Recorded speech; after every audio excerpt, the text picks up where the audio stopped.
The Slide, a science fiction serial in 7 parts by Victor Pemberton, with Maurice Denham and Roger Delgado. The Slide, Episode 1, Moments of Silence.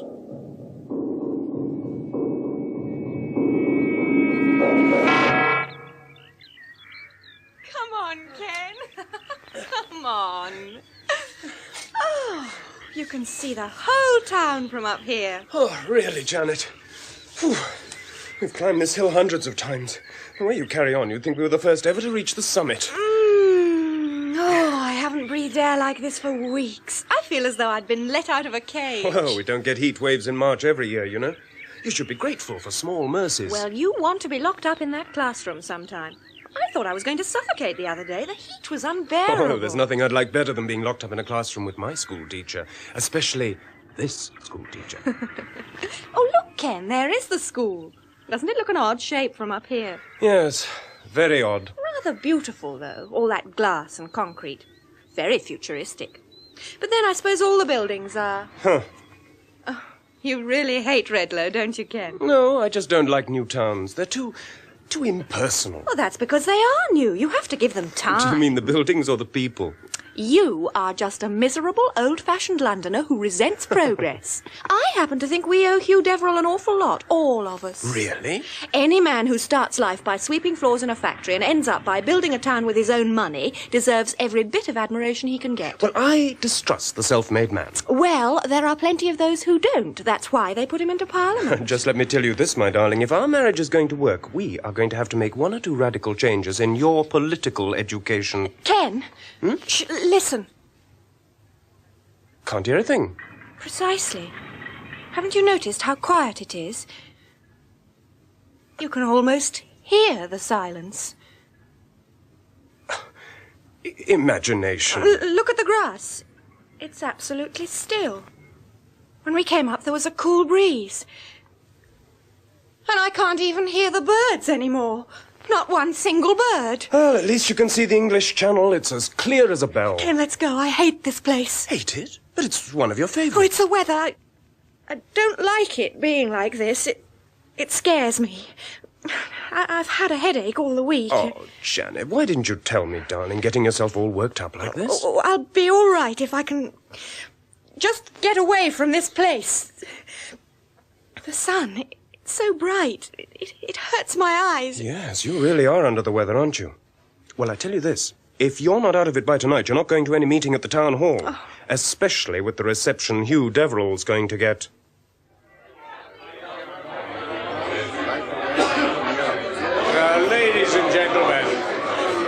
Ladies and gentlemen, please. You tell me I took the farmer's land away from him. Well, yes, that's true. But what did I give the farmer in return? Yes, I gave him a home. A place he could be proud to live in with his wife and children for the rest of his days. Now, when I came to Redlow 10 years ago, it was a swamp in the middle of Kent, a haven of flies and field mice. But today, my friends, I have given you a standard of living unparalleled in the history of this nation. And Redlow New Town has become a giant in our new society. We have stepped well into the future before the future has begun. Well, do you condemn me for this? Darling, are you all right? You look ghastly. I'm all right. It's just so hot in here. Well, then, for heaven's sake, let's go. Oh, no, I'm all right.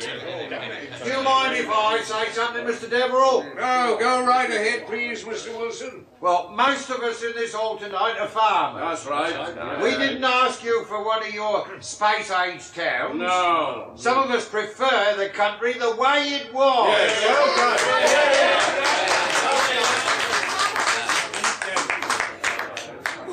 I wish they'd open the doors or something. I can hardly breathe. It's stifling. Darling, your hands, they're like ice. Come on, let's get out of here. Mr. Wilson! Mr. Wilson! Perhaps I can ask you a question if you'll allow me to? It's a free country, Mrs. Deverill. You don't have any children of your own, do you? Well, I don't see Neither do I and my husband. That's one of the reasons why we think more about children than most people who do have them. Someone has to plan the children's future, Mr. Wilson, even if they're not our own. Yeah, and one man can do all that, can he? He can try, Mr. Wilson. He can try. The creation of Redlow, ladies and gentlemen, is no lust for power. It is the dream of one man that came true. A dream of progress, not of stagnation.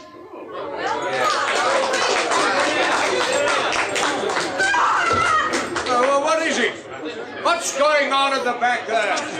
Janet, darling, come on now. Lift your head. Can't breathe.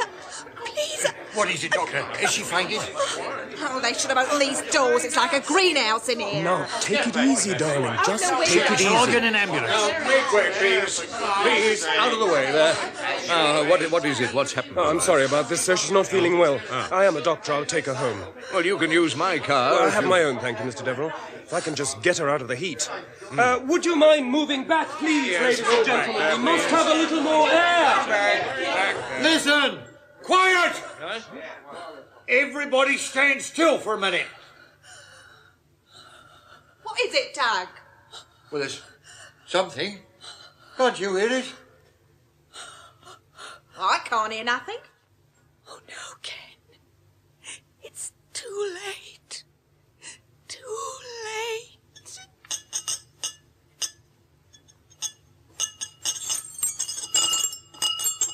Here, what is it?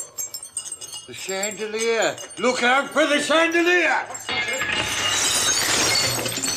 Get out! Everybody get out as quick as you can! Walls! Get back from the walls. They're going to come down. Tug Wilson, come over here. Help me with Janet. I can't, Doctor, I can't. The whole lot's got to cave in. Watch out!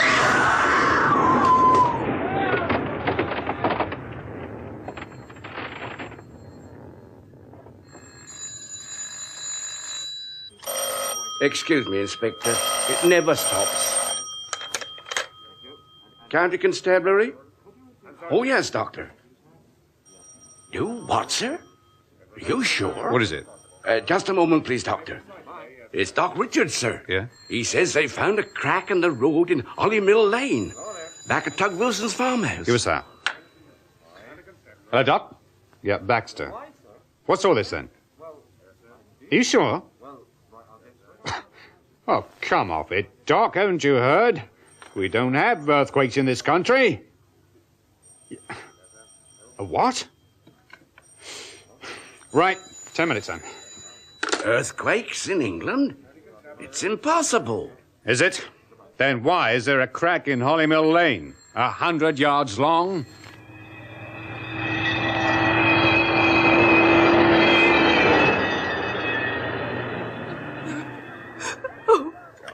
Come on, Mrs. Wilson. All over now. Oh, what a terrible thing. I thought the whole house was going to come down on top of me. If somebody had told me yesterday I'd live to see earthquake in England, I wouldn't have believed them. I'd say it's much more likely to be earth tremors than an actual quake, Tug.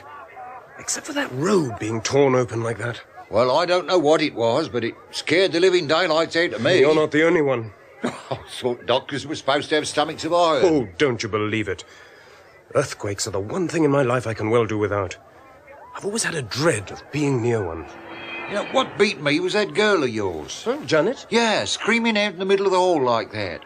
Can't make it out. She wasn't hit by anything. She has concussion. Yeah, but how? She went down long before the place started shaking. Yes, I know. Anyway, it's up to the hospital now. There's nothing I can do till I get their report. Watch out, Doctor, that tree! Doc, are you all right? Oh, yeah. Hey? Yes, I'm okay. That's it. I'm not so sure if many of these trees start coming down. Get these people out of the way. Hey, come on now, get back, please. There's nothing more to do. You all right, Doc? Yeah, just about. Take a look at that crack, will you? I shouldn't go too near the edge of that gap. It's rather a long way down. Holly Mill Lane. What happened to all these young elms along there? Well, you tell us. They've been ripped out of the earth like a lot of weeds. Well, let's have a look, then. How deep is this thing? Does anybody know? Oh, impossible to tell. but it's a good 3 feet across. Uh-huh. Soil's pretty loose. Yeah, that's the trouble. It's as dry as a bone all the way along. For quite a way down, too. Oh, is that bad? Soil's always damp, even an inch or so down. Well, they've had tremors all the way along the south coast, from Plymouth right the way up as far as Margate, without any warning either. I'm not so sure about that. Huh? What do you mean? Well, it was something Janet noticed up on that hill this morning. Yeah?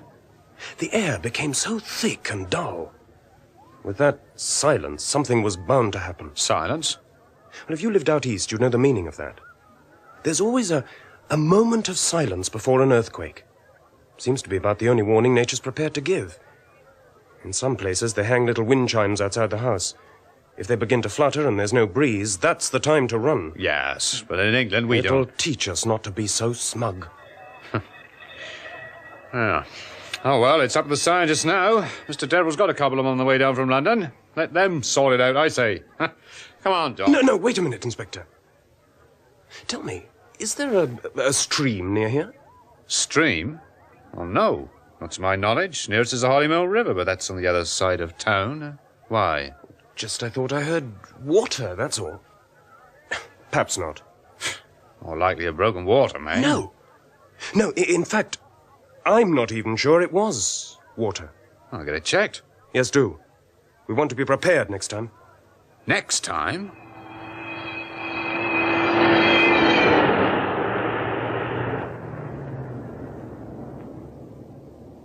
Well, here it is, gentlemen. Our town hall. Not a very pretty sight. And I suppose we can think ourselves lucky we weren't killed. Yes, I should say very lucky, sir. In fact, I don't think there's any doubt that the force of these tremors was degree 6. Degree 6, Professor Landis? What does that mean? It means, Mrs. Deverill, that even by international standards, the tremors were extremely powerful. They could be the start of a series of shocks. Oh, no. Mind you, this is not a proven fact. Professor Lippert merely suggests we must be prepared for the possibility. But I thought we weren't in an earthquake zone. Under normal circumstances, we're not. The most the British Isles ever feel are a few shock waves. But there's no doubt on this occasion, the seismographs show quite clearly degree 6. Oh, don't seismographs ever go wrong? Well... No, Mr. Deverill, never. They may haggle a little, but they do not go wrong. The type of the damage in this hall alone is the sort of thing you'd normally expect to find in a severe quake area.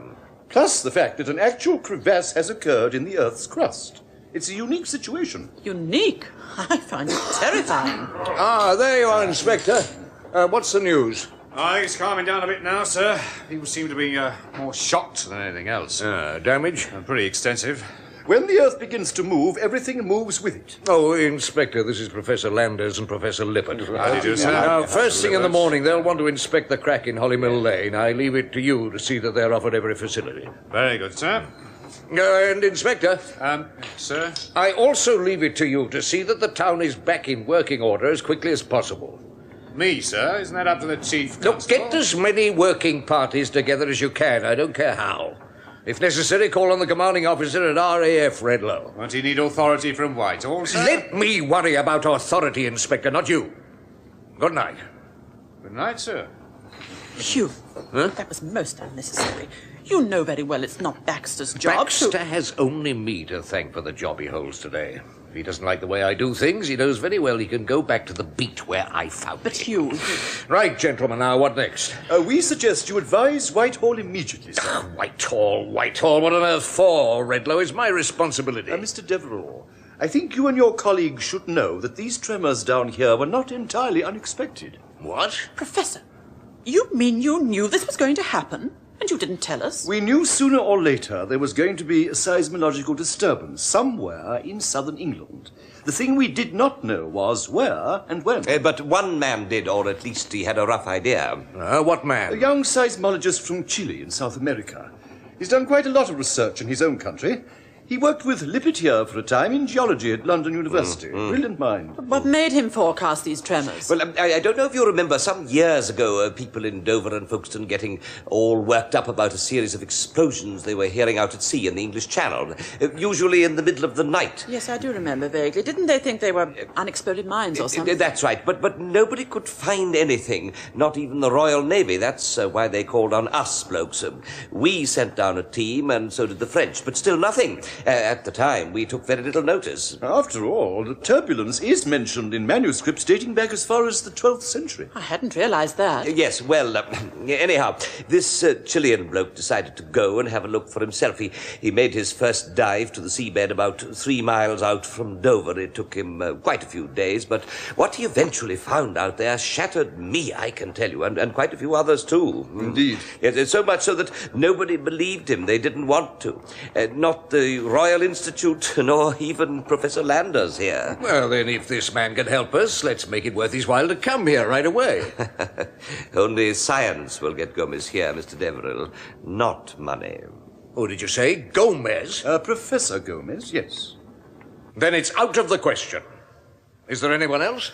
What's wrong with Gomez? He's the only one that... Josef Gomez has a long record of dubious political activity. It'd be unwise to expose him to public scrutiny, particularly in Redlow. Oh, that's nonsense. Joseph's nothing more than a pacifist. He's no more politically minded than I am. I'm sorry, I cannot take the risk. Darling, you've got to. Well, we have no choice. If the town's going to get another shaking like this man may at least be able to prepare us for it. Gentlemen, where is this Professor Gomez? How soon can we get hold of him? He's usually attached to the University of Santiago. No, he's over in Zurich at the moment attending a conference. We could probably get him over by the morning if he's interested enough. No, I absolutely forbid it. I will not have Gomez in this town. Very well, Mr. Deverill. But let me warn you, the whole nation is stunned by this appalling freak of nature. By tomorrow morning, there will be hardly a newspaper in the country that will not be buzzing with speculation of fear for the future. They and the people of this town have the right to know what they can expect, the chance to prepare for any eventuality. Are you going to deny them that right? Because it's up to you, Mr. Deverill. It is up to you.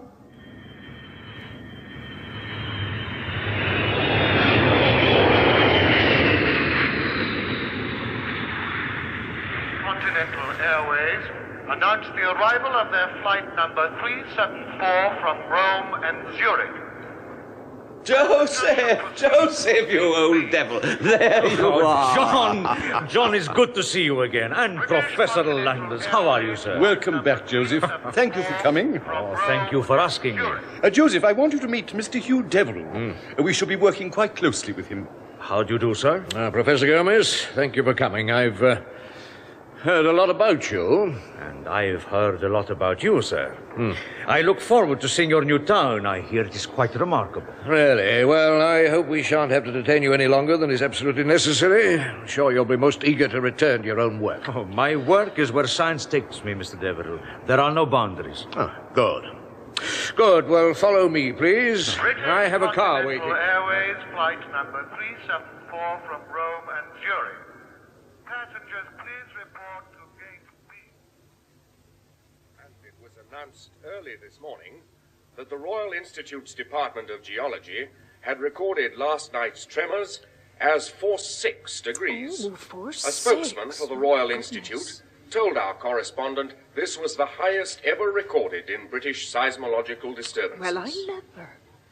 Meanwhile, in the... Tug, they've got it on telly! The bewildered residents were still mopping up after a night of havoc and chaos. You're missing it! It was announced this evening that Mr. Hugh Deverill, MP, chairman There of the he Deverill is. Foundation, will launch an immediate appeal to the government for financial and other aid to compensate those distressed by damage and personal injury. Oh, Tug, what'd you do that for? I was watching the news. I don't want to hear no more news, especially about Deverill. They had pictures of Redlow. I saw Mrs. Luke. That must have been nice for you. We won't hear the last of that. I reckon we'll get compensation, you know. Everybody seems to think so. Well, I'm not paying for all these broken windows, that's for sure. And what's up with him tonight? I don't know.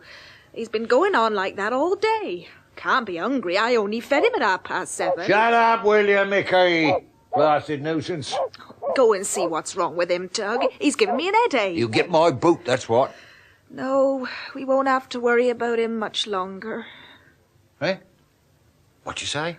Well, he hasn't, has he? He has to die sooner or later. We all do. He's still only a puppy. Mickey, I say he's still only a puppy. Yes. You all right, love? Oh, yes, of course. Go out and see to him, Tug. Well, give us that torch. Here. I'll see to him, all right.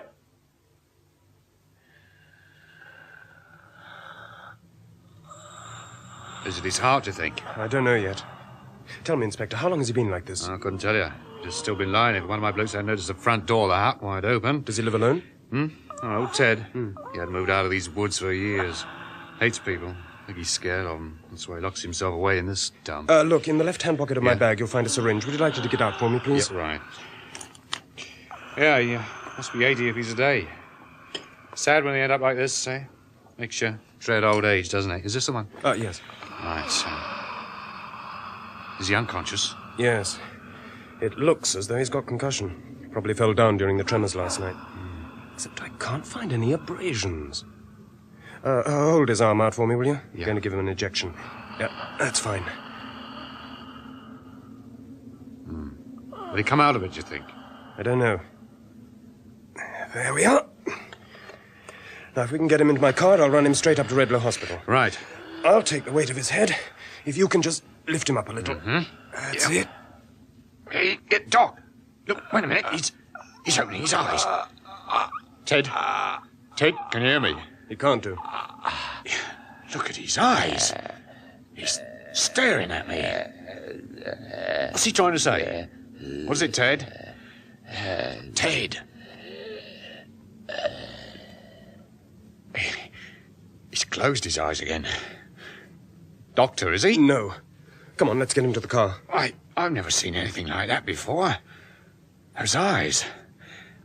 Will he make it to the hospital? I mean, if his heart... His heart is stronger than yours and mine, I can assure you. What? Are you sure, Doc? Absolutely. If it's not his heart, then what is it? The surface of the earth, you see, Mr. Deverill, is like the thin crust on the top of a pie. Yeah? When the pressure beneath is too great, the crust will break open. And that's what's happened here?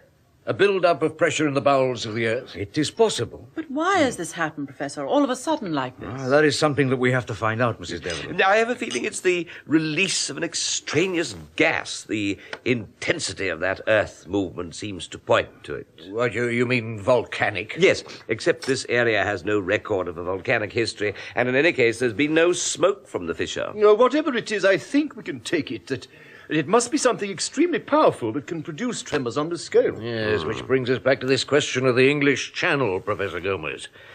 Now, do you believe the trouble originates there? It is only a theory, Mr. Deverill. Nevertheless, that is the reason you're here, Professor. Now, perhaps you'd be good enough to tell us what it was you found so alarming about your Channel survey. I found 2 enormous cracks. Cracks? Where? On the seabed. In different positions. Both a short way from the seashore. And both ridiculously out of proportion. About 50 yards long by 3 feet wide. 50 yards? Completely clean cuts.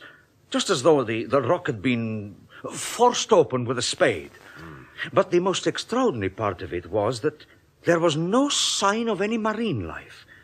Everything had gone within a radius of 2 or 3 miles of each fissure. The sea was dull, lifeless.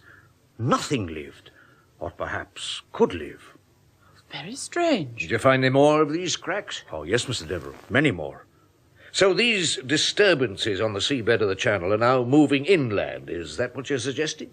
What is your nearest point to the sea from here? Oh, no more than 8 or 9 miles to the outside. The other side of Dover. Robert, how long would it take to get me a complete seismological record of this area? Well, I could phone London first thing in the morning. Please do that. I want to know every detail. As far as I know, the only thing they've ever had down here are a few shock waves. 3 or 4 years ago. John. Yeah? As soon as it's light in the morning, we will take a look at that fracture in the surface of that road. Look, we shall need to take some samples. Is there somewhere we can use as a laboratory? Oh, yes, we have a brand new school. Their laboratory is extremely well equipped. I'll speak to the headmaster. Good. Professor Gomez, please be frank with us. Does this mean that from now on we're going to have to live for the rest of our lives fearing earthquakes? Here, in England? Oh, you mustn't allow the prospect to concern you too much, Mrs. Deverill. In my country, earthquakes are a part of our national heritage. My people have lived in their shadow all their lives, and they have died. Well, at least you know what to expect. You're prepared. When the earth begins to tremble, Mr. Deverill, you are never prepared. For those few terrifying seconds, your complete world comes to a standstill. You can do nothing but put yourself into the hands of God. When that devil beneath your feet opens up the ground like the jaws of a serpent, you stand there poised on the edge like a child, helpless.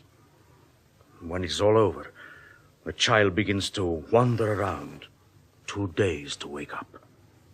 No, Mr. Deverill, we are never prepared to meet this devil, whether it is in South America, in Japan, in Yugoslavia, or even in Holly Mill Lane.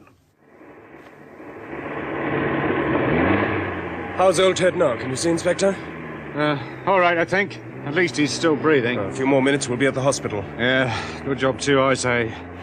Gave me the shudders when he opened his eyes like that. Like somebody was already dead. Yeah, that's funny. What? Hollyman Lane. Look, there's someone moving around down there. Where? I can't see anybody. To the left.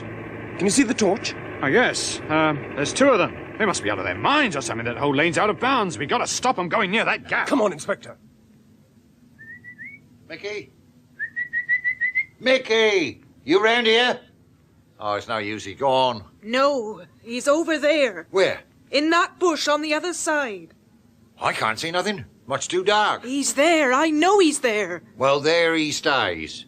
I'm not going to try and cross over that gap. The whole lot'll cave in, me with it. You shouldn't be afraid, Tug. It's not like you. I tell you, he's not over there. If he was, it...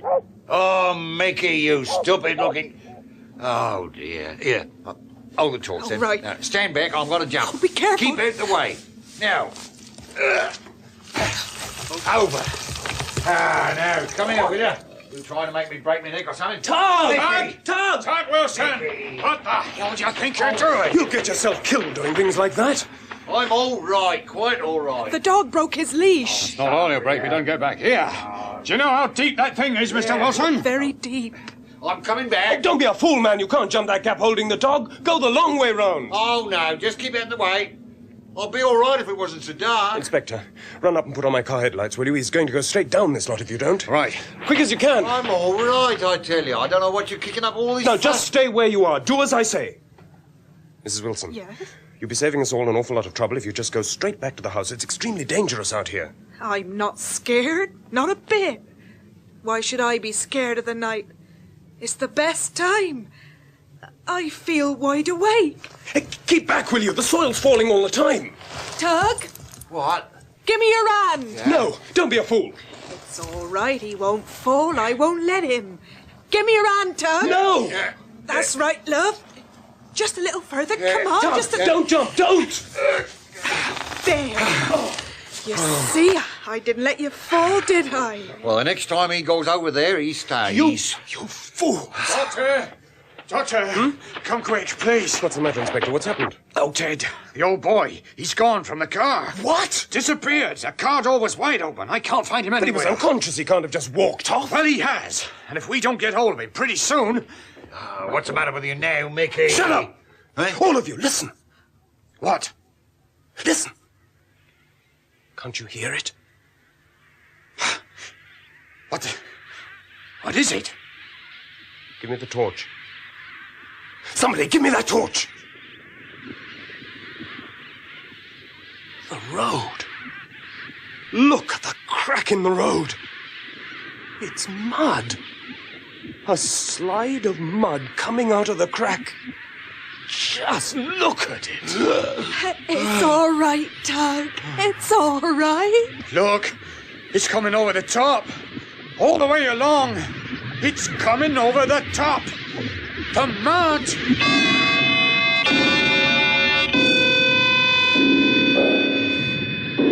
That was episode 1 of The Slide by Victor Pemberton, with Maurice Denham as Hugh Deverill, MP, and Roger Delgado as Josef Gomez. The part of Professor Landers was played by Rolf Lefevre, Dr. Ken Richards by David Spenser, Anna Deverill by Marion Mathie, and Professor Lippert by Alan McClelland.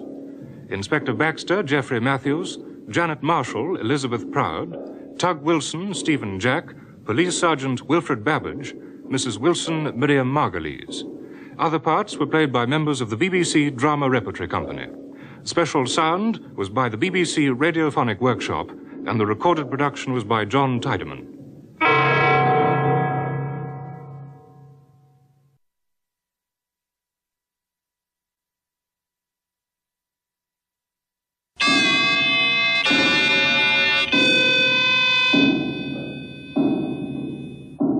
The Slide, a science fiction serial in 7 parts by Victor Pemberton, with Maurice Denham and Roger Delgado.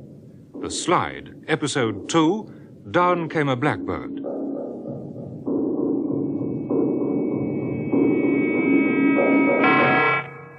Redlow, Newtown, has suffered a series of earth tremors. In nearby Holly Mill Lane, Dr. Richards and Inspector Baxter find mud seeping out of the vast fissure in the middle of the road.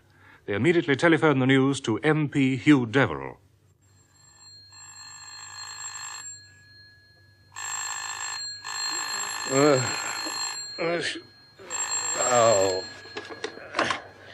Redlow 306, hello. Yes, Deverill speaking. Oh, Inspector, do you know what time it is? It's 6 o'clock in the morning. Well, of course I'm in bed. Where do you think I am? What? What has? What is it, darling? Well, are you sure? Well, is there any danger of it? Oh, there is. What is it, Hugh? Shh. Well, I suppose we'd better get somebody down there. Darling, tell me. Anna, will you please wait? Yes, Look, Inspector, have you notified Professor Gomez and the others? Well, then please do so right away. I'll try and get down as quickly as possible. Right. Yes. Oh, damn. What's the matter, Hugh? Oh, they got some trouble at Holly Mill Lane. Mud overflowing from the crack in the road. Mud? Or something. I don't know. Oh, 6 o'clock in the morning. Where's it coming from? Hasn't been raining, has it? No, I don't think so. Have you seen my pullover, the green one? Middle drawer. Yes. How serious is it, then? It's been gushing out all night, apparently. But all the way along? Oh, Baxter exaggerates. That fissure's about 100 yards long. It'll take them days to get the mess cleared up. Well, the slide's going to reach the Wilson farmhouse. It backs onto the lane. Slide? Yeah, down the hill. Hill? The mud has been sliding down the hill from the fissure. There isn't a hill. Huh? Oh, don't be stupid, please. I tell you, there isn't a hill. Holly Mill Lane's as flat as a pancake. I've been along there dozens of times in the car. Well, then you couldn't have noticed. You'll see. Oh, Hugh. Don't go. Look, I have to go. Very well, then go. Oh, darling, I have to go. You know that. You don't think I like going out in the middle of the night, do you? Leaving you here like this? I don't know.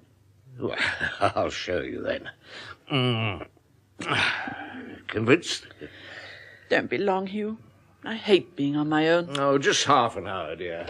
Hugh? Yeah? I don't care what you say. Holly Mill Lane isn't on a hill. It's as flat as a pancake. Yes, of course it is, my dear. Of course it is. Oh, it's no good. It's just like chipping away at stone. It's a hell of a job even to get a few pieces. I simply cannot believe this was mud. Inspector, last night you told us that this was a slide. Well, last night it was, sir. Right up till dawn, just before you came. I went into Mr. Wilson's to phone you. When I came back, this is how it was. But it couldn't possibly have dried up in so short a time. Look at it now. It's a solid mess. All I'm telling you, sir, is that when we came up here last night, we got the shock of our lives. The mud pouring out of that crack like nothing I've ever seen before. Right up there, by that first group of trees. Look, Inspector, can you remember what it looked like? Well, was it the sort of mud you'd expect to find after a downfall of rain? No, sir. No, sir, it wasn't. It was filthy stuff. It's all the stuff you get out of a volcano. Like lava? Yes, sir. It was bubbling, moving. But what I hated most of all was that noise. Noise? Yeah, sort of slithering, squeaking. What do you make of it, John? No, I'm dashed if I know, really. The thing that gets me is this colour, this overall green. It could be an iron content. Yes, it could, but I've never come across it so distinctly in this part of the country before, and certainly not down here. And look, you see these Long, thin streaks. They're a different colour to the rest of the formation. You see, at first glance, it looks like a dried-up mud bank or something, but wherever does it come from? Under normal conditions, this sort of thing would take years to form. The soil has obviously been swamped by a vast amount of water. Maybe an underground stream. Well, if it has, it's happened beneath the surface of the earth. It's as dry as a bone up here. But how can mud harden into stone almost instantaneously? Robert, you remember the year I did my channel survey? Yes, indeed. Can you remember any seismograph readings for the British Isles about that time? Well, I know there was something on the French side, but nothing very much. If you want, I could get London to send me down some photostats. Could you do that, please? Of course. Well, good morning, gentlemen. Good morning, sir. Good morning, Mr. Deverill. Good morning. Oh, well.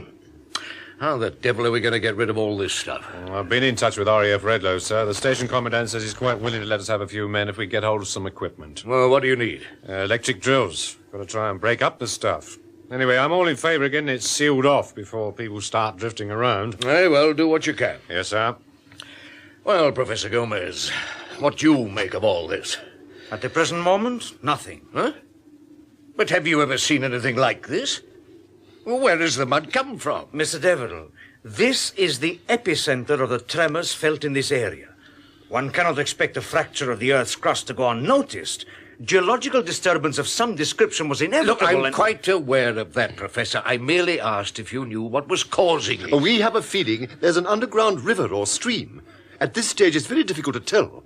With your permission, we should like to start a series of investigations. Well, go right ahead. The sooner the better. But we would prefer these investigations to be carried out with the maximum secrecy. Yes, we don't want to start a panic. No. But isn't the real danger over now? The mud has dried up. Once we've sealed the fissure, we shall just... Mr. Deverill, we have no guarantee that such a thing will not happen again. What do you mean? The mud might start again? Unfortunately, nature's ways are unpredictable until proved otherwise. She's like a naughty child. We don't know how to treat her until we know what is wrong. As it is flat, isn't it? I beg your pardon? Well, this lane, Anna was right. It's not on a hill, nor even an incline. No, I suppose it's not. I hadn't really thought about it. Why? Well, I can understand the mud sliding along the flat surface here, but how was it capable of sliding up the bank of the lane? That's all, gentlemen. Good shot, Tug. Good shot. Go on, Mickey. Go on, boy. Fetch him. Number of years I've been shooting rabbits on this land, and still I can't seem to get rid of them. Not even with myxomatosis. Oh, it's so quiet, isn't it? Huh? What is, Doctor? Everything. The whole atmosphere. It's unnatural. You know, that's the most terrifying thing I've ever seen in my life. What is? Why, Holly Mill Lane. The way the earth can just be ripped apart in a matter of seconds. It cut through that road like a tin opener. And that mud pouring out of it like nothing a man's ever seen before. Ah, here comes Mickey. Here, boy. Here. Come on, Mickey. What's he got in his mouth? That's not a rabbit. Give it here, boy. Drop. Oh, no, you dopey. Why, it's a bird. A blackbird. Quite a big one. Has he killed it? No, don't think so. There aren't any marks on it. And it couldn't have been your bullet. That's funny. I didn't think it was the dog. He don't usually go after wildfowl. He's much too docile. Oh, wait a minute, Tug. Do you remember a little while ago, soon after we left your place, didn't I tell you I thought I saw something drop from the sky? Yeah, that's right. I didn't hear a bullet shot, did you? No. Anyway, who wants to kill a blackbird? Yes. Who?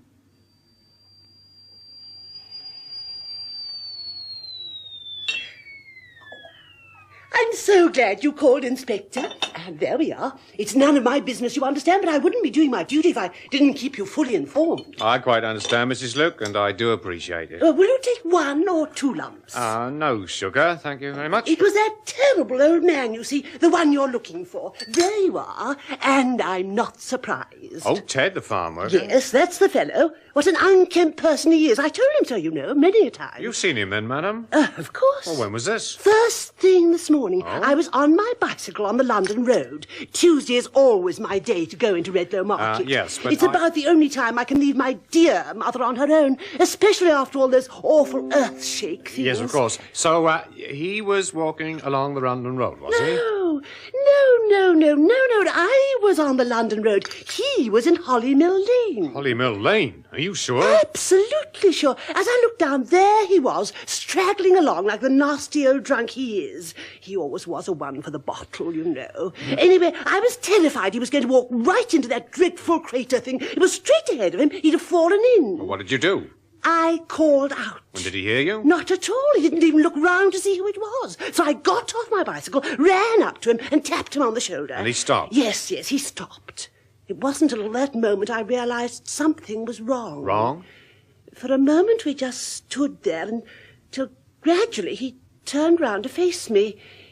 His face... Yes? It was yellow, so tired and drawn, he looked so old. But most of all was his eyes. They looked strange somehow. Did he say anything? Yes, he gave me a vicious look and said, go away, and mind your own business. For one terrible moment, I thought he was going to hit me. But he didn't. No, he just turned his back on me and walked off. Thank goodness, at least he went in a different direction, away from the lane. Which direction, Mrs. Luke? Can you remember? Across the field to the back of Mr. Wilson's farm. Thank you. Inspector, what is wrong with that old man? He couldn't have been drunk all this time, could he? Is he ill or something? I don't know, Mrs. Luke, but thank you very much for your information. You've been most helpful. As soon as we know any more, we'll keep you advised. Oh, no, Inspector, don't go. There's something more. Yes? What is it? It was horrible. I noticed it as he was walking away. A poor little thing, so cruel, so very cruel. Fancy wanting to go and kill a pigeon. A poor little... Wood pigeon. Dead as a door now. It's still warm. Someone's been amusing himself. I'd like to know who.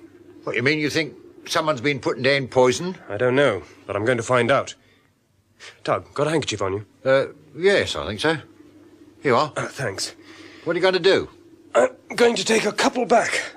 I want to know what's been going on. Hey, Tug, keep still. Stay where you are. Hey, what's it? Get over here. Someone's coming. Quick. It'll be interesting to see what... Hey, keep down. Here they come.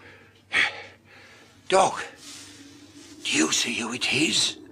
Look, can you see? Keep down. Hey, but can you see who it is? That's Mary. That's my wife, Mary.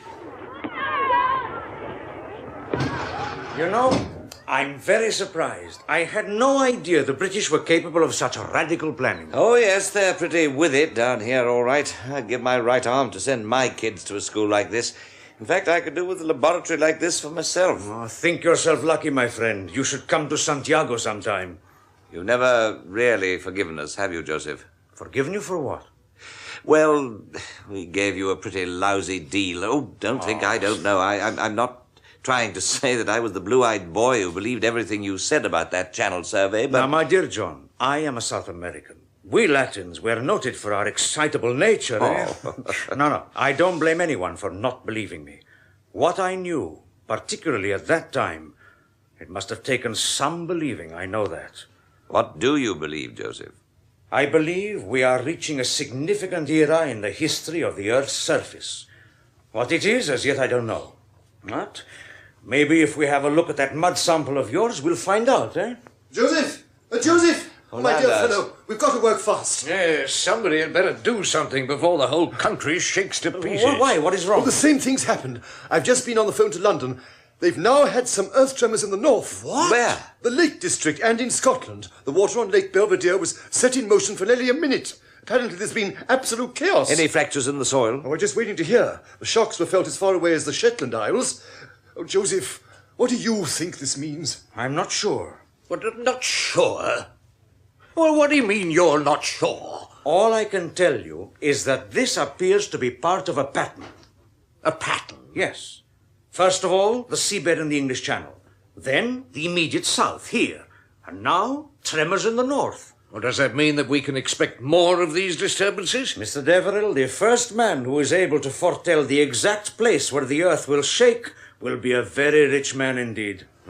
Hey, Joseph, come and have a look at this. Why, what is it? The sample. It's burnt a hole in my briefcase. Burnt? Be careful, don't touch it.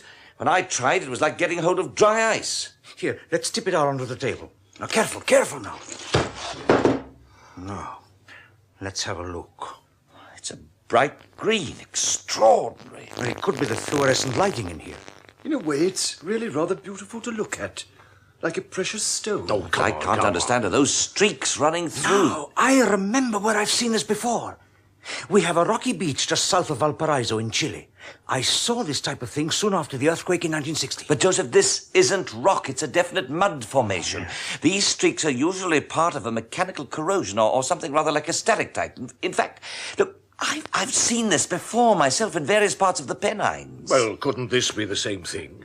Mr. Deverill, stalactites are a formation which take, in some cases, thousands of years to corrode. Gentlemen, I'm going to London. Where can we reach you, sir? I shall either be at my club or at the house. And gentlemen, whatever you do, just do it quickly. I want Redlow to survive. I'm afraid we had to move Miss Marshall from the main ward, Doctor. She was beginning to disturb the other patients. But is she still delirious? Well, apparently, but it's so terribly difficult to tell. She's just lying there, mumbling to herself the whole time. Well, the extraordinary thing is, about an hour ago, one of the patients in the next bed told her she sat up, looked around the ward, and then just slumped back again. Odd. I suppose it is a form of concussion. What did Dr. Robeson say? He sent for Mr. Furman. He's coming down from London in the morning. Have you been able to make out anything she's been saying? No, not a thing. Just this awful sort of rambling. Oh, what a terrible shock for you, Doctor. You're due to be married shortly, aren't you? Yes. I'm just amazed there weren't any more injuries. Most of the people they brought in were fairly old. Poor things. They're absolutely bewildered. This is the room, Doctor.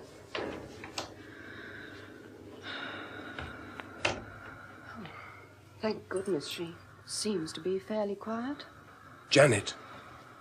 Janet, darling, can you hear me? It's me, Ken. I don't think she can hear you. What's her temperature? Quite normal. Blood's just a fraction low, but I don't think it's anything to... Doctor, look, she's opening her eyes. Janet, can you hear me, darling? She's wide awake. She must be. Life, it's life. She's closed her eyes again. She must be having a nightmare. Life? I wonder what she meant. Sister, I shall be at Mr. Wilson's farmhouse tonight. If there's any change in her condition at all, I want you to telephone me immediately. Yes, Doctor. I don't care when it is, but I want to know.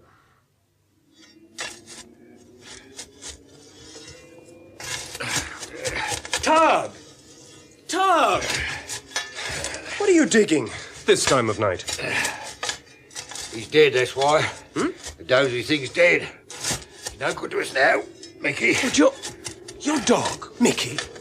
Well, what happened? I don't know and I don't care. All I know is he's dead, and the sooner I get rid of him, the better. And now look, Tug, this can't go on. What with those birds and the rabbit and now...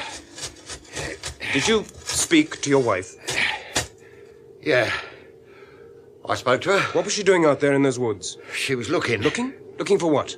Just looking. Now, don't be damn stupid, man. She was up to something. You know she was. And you listen to me, Dr. Richards. Don't start going around flinging accusations at folks. Oh, Tug, listen to me. If somebody's been using poison to kill off animals, I want to know about it. I want to know why and for what reason. She didn't put down no poison. Not my Mary. How do you know that? Because if she did, she must have been kept pretty busy. Look, you just take a walk over that fell, Doctor. It's like a graveyard.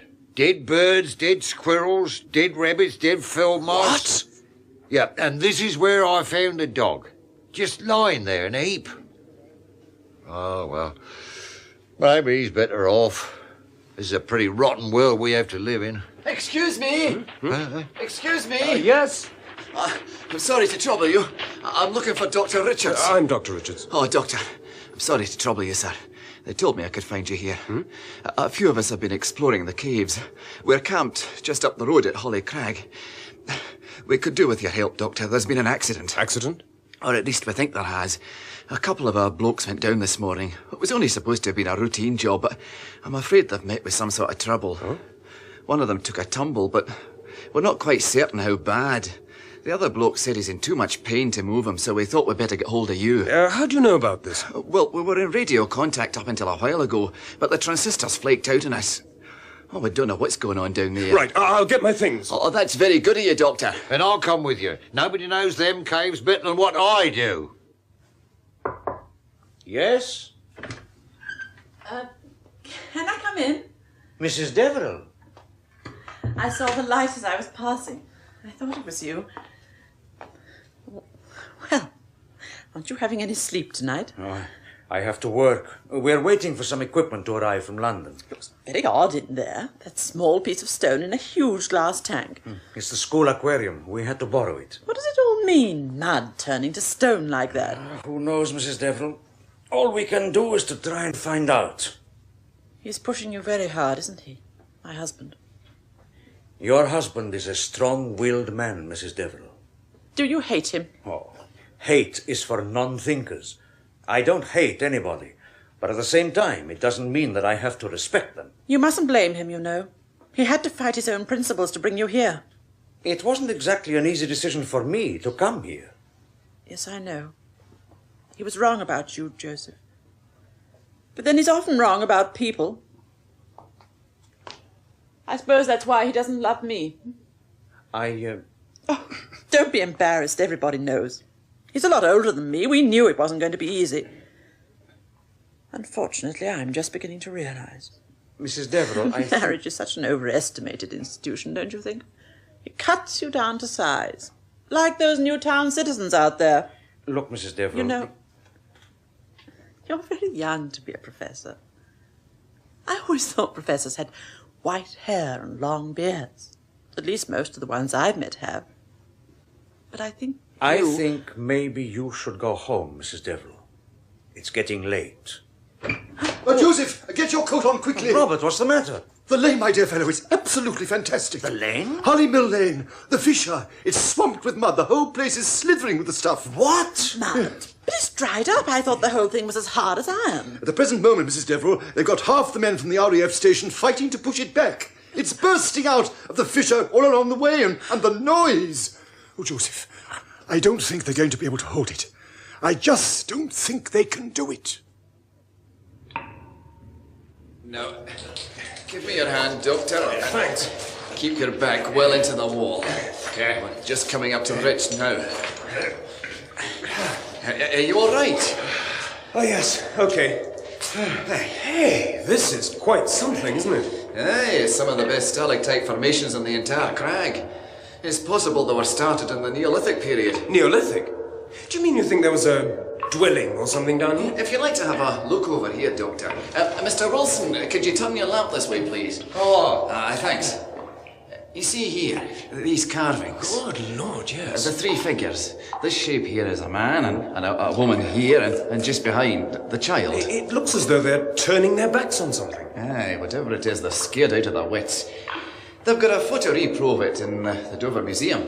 Oh, by the way, have you looked down below? Oh, yes. Now, they're stalagmites, aren't they? Aye, that's right, but they're only babies yet. But give them a few more 1,000 years. They're beautiful. But what a fantastic colour, that brilliant green. It's amazing how it stands out down here. Almost luminous. Hey, I can hear running water. Aye, that's the waterfall. Our blokes are quite near there. And we should be able to call out soon. It's quite a narrow ledge along here, so keep close, Doctor. Oh, you needn't worry about that. I'm right behind you.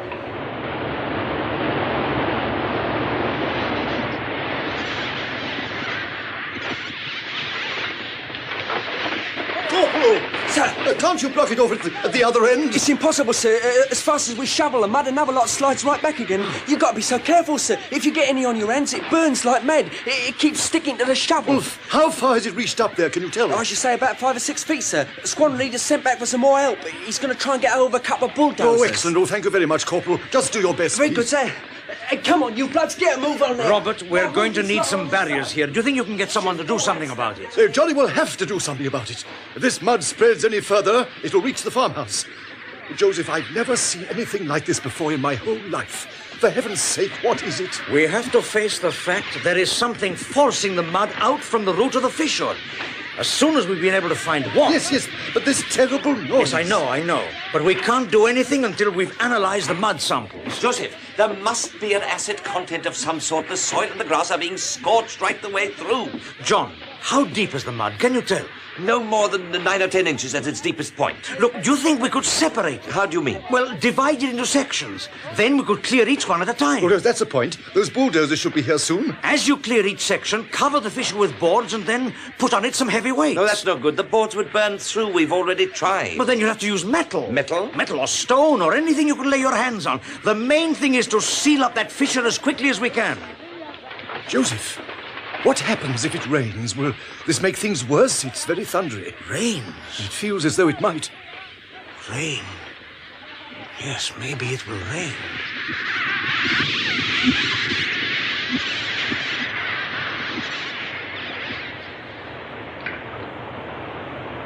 Barry! Barry! Keith! Are you there? Ahoy! Anyone there? Hey, look! Look, there he is! Down there! Barry! Barry! Barry, are you all right, son? Which is it, the leg? Yeah, the right one. I think it's broken. Where have you blokes been, then? Stay where you are. We've got the doctor. Somebody's got my bag, please. Yeah, here we are. Tug, help me tear the trouser leg, quick. Yeah, all right. Now, be careful. Good. Now, does this hurt? Here. Sorry. Where's Keith, then? He's gone. Gone? What do you mean, gone?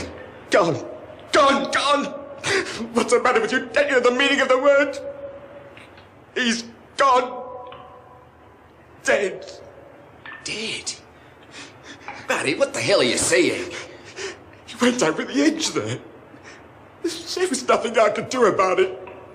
If you'd got here earlier, it wouldn't have happened. How did it happen? But Keith looked round for a place for me to rest up a bit. Oh, be careful, Doc. Oh, sorry. We got as far as the waterfall, so we pitched down. We hadn't been here more than 10 minutes when we heard someone coming. Down the ridge there. I thought it was you. Who was he? A bloke. An old bloke. How old? At least 80, if not more. Okay. I couldn't possibly be. He'd never have got down here on his own, not a man of his age.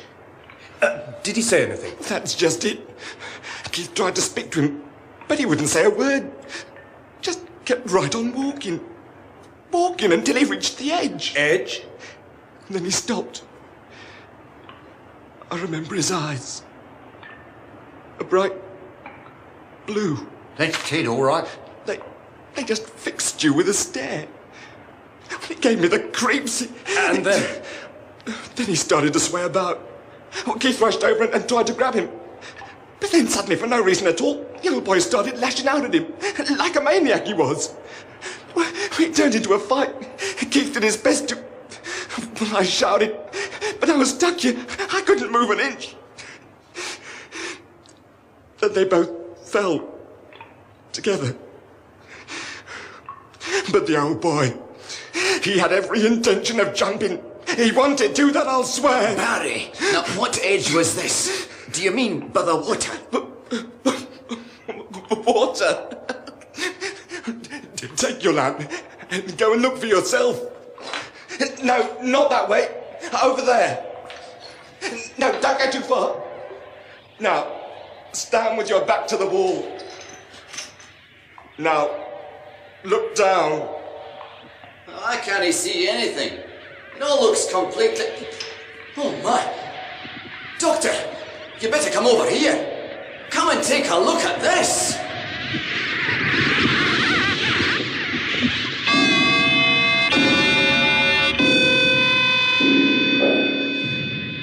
Their That was episode 2 of The Slide by Victor Pemberton, with Maurice Denham as Hugh Deverill, MP, and Roger Delgado as Josef Gomez.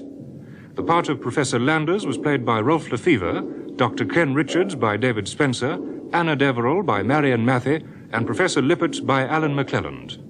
Inspector Baxter, Geoffrey Matthews, Tug Wilson, Stephen Jack, Mrs. Luke, Noel Hood, Nursing Sister, Eva Haddon, Janet Marshall, Elizabeth Proud, Sorensen, Fraser Carr, RAF Corporal, Anthony Hall, Barry, Glyn Dearman. Other parts were played by members of the BBC Drama Repertory Company. The special sound was by the BBC Radiophonic Workshop, and the recorded production was by John Tiedemann.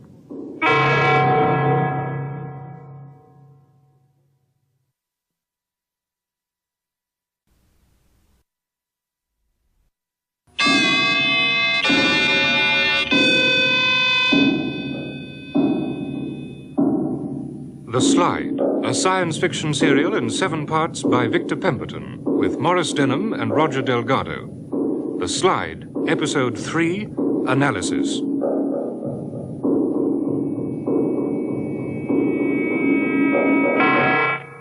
Following the earth tremors, anxiety is growing at the alarming numbers of wildlife dying in the countryside surrounding Redlow, Newtown. In the early hours of the morning, Dr. Richards and his party reached the surface of the Holly Crag Caves after the discovery of yet another earth fissure. 2 men, Mr. Sorensen, 2 perfectly good men have lost their lives because of a harebrained scheme of no significance. I hope you're proud of yourself. Now look here, Inspector. We've been down those caves time and time again. We didn't know we were going to find that stuff. Have a heart. And you damn well we've had these earth tremors. You could have postponed the descent. Most of us are using up our holidays for this, Inspector. We don't have time to postpone. Besides, potholing isn't just a sport, you know. It's an important scientific survey. Well, how is Barry, Doc? Is he going to be all right? It's a break just below the kneecap. They'll fix him up in hospital. If anything, he's had a bad shock. We're very grateful for you, Doctor. I don't know how we'd have got him out without you. I don't think I enjoyed crawling about in the dark, Mr. Sorensen. It's not exactly my favourite form of activity. And if you'll take my tip, you and your group will clear right out of here once and for all. You didn't actually see old Ted down there at all? No. Well, how can you be sure of it? Well, the description was too perfect to... Oh, what does it matter anyway? 2 men are dead. You can't bring them back. Barry's a good bloke. He wouldn't lie about seeing the old man. I've never known him to get worked up about anything. He's a good bloke. So was Keith. Oh, I'm not looking forward to seeing his wife. How does a man of Ted's age manage to crawl on all 4s and in the darkness? And why? Suicide. Suicide? He jumped. They tried to stop him, but... Oh, come off it, Doc. People who want to do away themselves don't go to all that trouble. Well, apparently he struck out like a maniac. The old boy's responsible for what happened down there. He was obviously some kind of nut. Well, I don't know what I'm supposed to do. Well, then let me tell you, Inspector. Seal up those caves as soon as you can. Come off it, Doctor. In a few hours, those tunnels are going to be slithering with mud from end to end, from top to bottom. Let's put it on a bit. You've seen what's happened in Hollymill Lane, Inspector. You mean it's the same thing? I'd lay my reputation on it. It's the same, all right. Inspector, those caves have been down there for centuries. You just can't destroy them like that. Forever. You'd be destroying scientific knowledge. Scientific knowledge can take care of itself, Mr. Sorensen. I'm more interested in the protection of the community. Seal it, Inspector. Seal it before it's too late.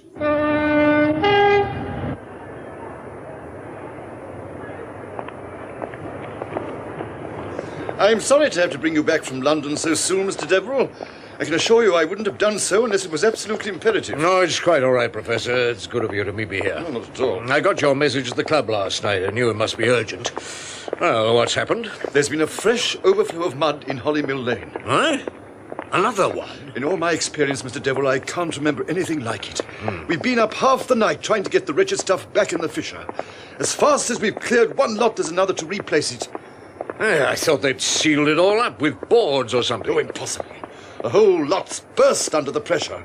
The Wilsons' farmhouse is going to be in real trouble unless we can do something rather quickly. Well, provided we can prevent any more damage before it dries up. Mr. Deverill, when I left Hollymill Lane just under an hour ago, the overflows had stopped.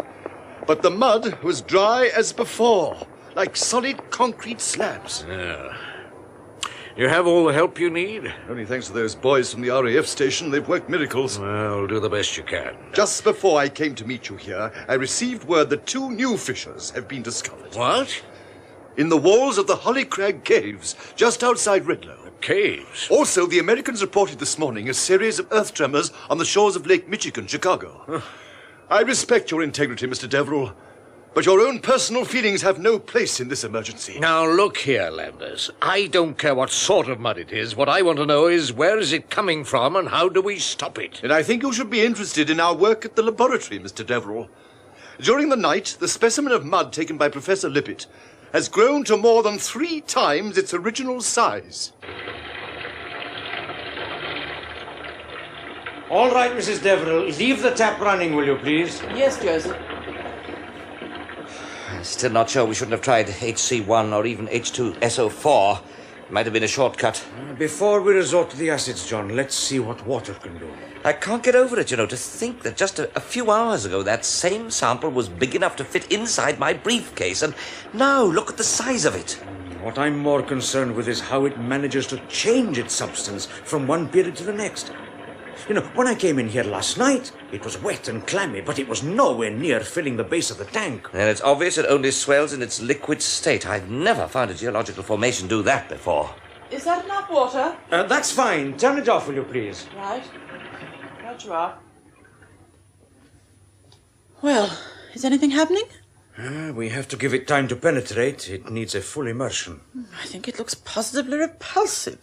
Like a great octopus just waiting to stretch out. I wish it were an octopus. At least we'd know how to treat it.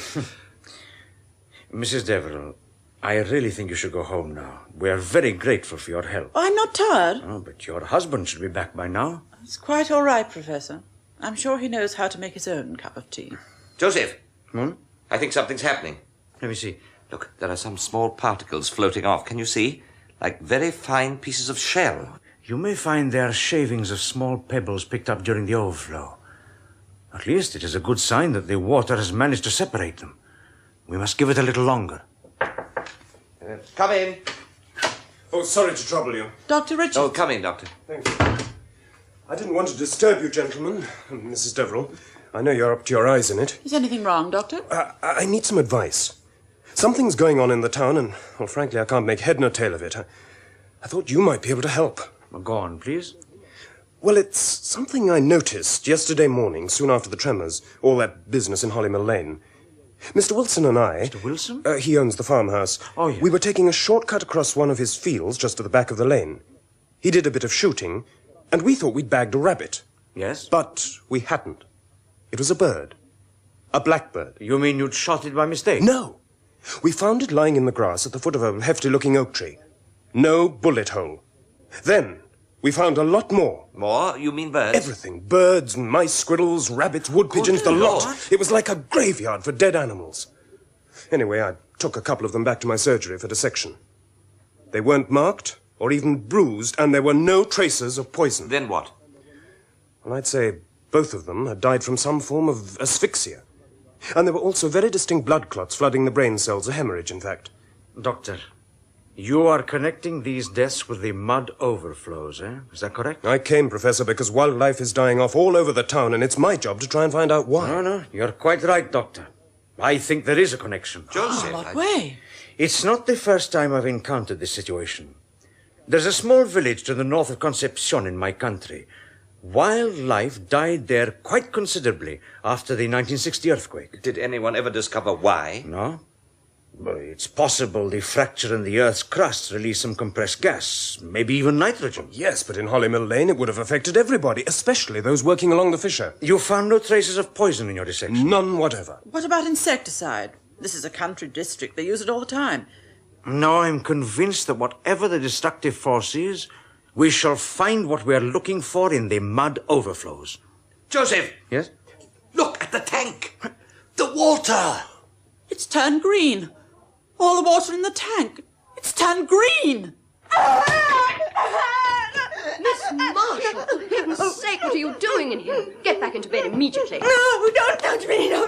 Look at the mess in here. Your water jugs all over the floor. What have you been doing? Why can't you leave me alone? I didn't want to come here in the first place. Leave me alone. And why are these blinds drawn? I thought I gave orders to... I drew them.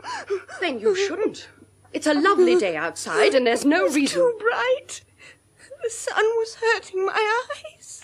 All you had to do is ring for Nurse, Miss Marshall. You've only made things twice as difficult. Nurse!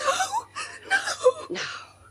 It's about time you had some sleep, young lady. You can't expect your condition to improve whilst you're lying here in the dark, day and night, with your eyes wide open. Oh, you're not going to touch me with that needle again, are you? Oh, please, sister, please, Now don't, please, then. please. Oh, nurse, will you get me a syringe, please? You know how many cc's? Yes, sister. Now, look here, my dear. You're not going to help yourself by doing that, are you? You're getting yourself all worked up over nothing. Now, why don't you lie back and relax, A little sleep won't do you any harm. I don't want to sleep. Well, that's silly. I only wish I had the chance. It isn't life when you're not conscious. Your body must have a chance to unwind, my dear. You can't expect it to do that whilst you're wide awake. There. You won't open the blinds, will you? Of course not. Not if you don't want me to. Here's the syringe, sister. Oh, thank you, nurse. No, please don't. I hate having that needle near me. Miss Marshall, now we're not going to be foolish about this, are we? Keep still, please. Nurse, hold her arm. Yes, sister. Right. Now, you can forget about everything, my dear. Just close your eyes. I don't think it'll do any good, sister. The last one I gave her, she just lay here in the dark the whole time without saying a word, eyes wide open. She didn't even like it when I switched on the light. It's life. Born all over again. Nurse, I think Dr. Robeson's in outpatients. Run down and ask him to come up for a few moments, please. I'd feel happier if he had a look at her before we settle down for the night. Yes, sister. Hurry, please. Miss Marshall? Miss Marshall, can you hear me? You can't sleep with your eyes open, my dear. Come now, try and get some sleep. Sleep, sleep, sleep, sleep, sleep, sleep, sleep, sleep.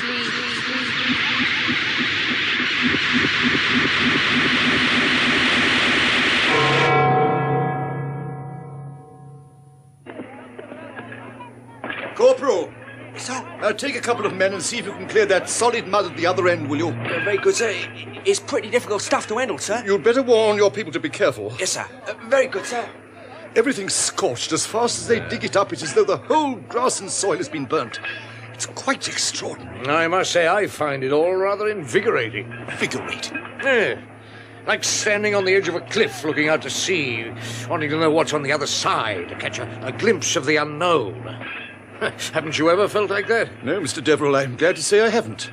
I get very impatient with things I don't know about, especially problems I can't solve. You mean you have a fear of the unknown? Not fear, apprehension. I'm always much more interested at the end, when I discover why a problem is insoluble. Tell me something, Professor. What do you think the people of this town would do if they suddenly woke up one morning and found their precious homes crumbling around them? An extraordinary thing to say. I thought Redlow was your pride and joy. No, it's not the town. Towns are much the same wherever you go. It's people. They disturb me. They always have. Even when I was a young man at university, they were the one thing I dreaded most. I suppose that's why I didn't marry for so long. This is not an easy world for us to survive in, Mr. Deverill. No, it's not the world's fault, Professor. It's people. They're so helpless, like children, unable to think, to do things for themselves. That's why I'm not so sure Redlow is such a good idea, after all. That's strange. Have you noticed something? What? The trees. Yes. And the bushes over there. They're drooping. Right the way round. Can you see? Yes. It looks as though... Do you think they are dying?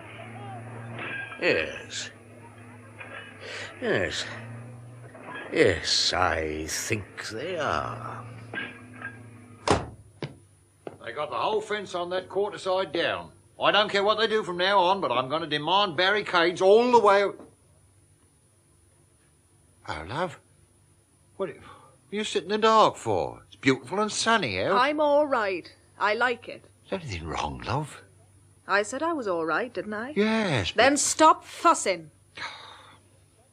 Oh, it's because of last night, isn't it? I know I shouldn't have gone out and left you on your own. You must have been scared out of your life, poor love. Scared? Why should I be scared? I like to listen to the quiet. It makes sense. Quiet? What, with all that noise going on last night? I didn't hear no noise. Well, the mud. That noise. It's been pouring out the lane. That first time, you remember, love, we were scared stiff. Not anymore. Oh, what do you mean, not anymore? If we get any more of that stuff, it'd float clean through those barricades right here to the house. I couldn't stand any more of that squeaking and squealing. It'd drive me round the bend. So what way should When I was on my own here last night, I felt lonely and fed up. I didn't want you to go. I was depressed. Oh, Mary. I started wandering about the room aimlessly, looking at things, objects, anything. For some unknown reason, they all started coming into focus, standing out. It was a long time before I found the reason why. Well, why? It was because they weren't nearly as important as I'd always thought they were. Not one single object in this room was important. Not one. And then I could hear the mud outside. I ran and opened the window. It was dark. I couldn't see a thing. But I knew it was there. I could almost feel its presence. Do you understand, Tug? It wasn't forcing itself. It was a gentle slide, friendly, and it made me feel better. Much better.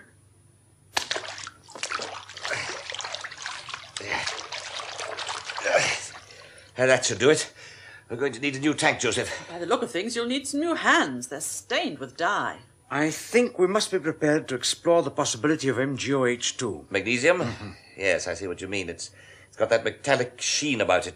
Hey, wait a minute. What's this? What? Can you see on the flat side? A sort of white powder. Oh, yes. Let's get it out of the tank and have a better look, eh? Yeah. Careful. There. Keep yourself clear, please, Mrs. Deverill. This stuff's got a nasty habit of burning. Yes. Joseph, there's a file on the... Yes, that's Here it. it is. Can I have it, please? Thanks.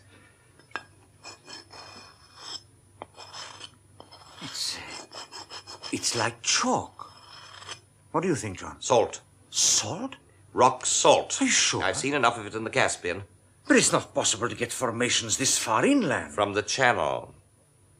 Why, yes. And that rather leaves us where we came in, doesn't it? Not a word, not another word. Just let anyone try and tell me where this lot came from. What? Crikey! Seashells! We've been digging them up all morning. Not in Hollymill Lane. In Hollymill Lane. Some were stuck fast in the mud, the rest were found all along the edge of the fissure. And there are plenty more where they came from. These are the sort of things my kids pick up on the beach. They've got thousands in their bedroom. And give them a few more with my compliments. Sedimentation. That means they are following a course inland from the sea. Oh, what a clever fellow.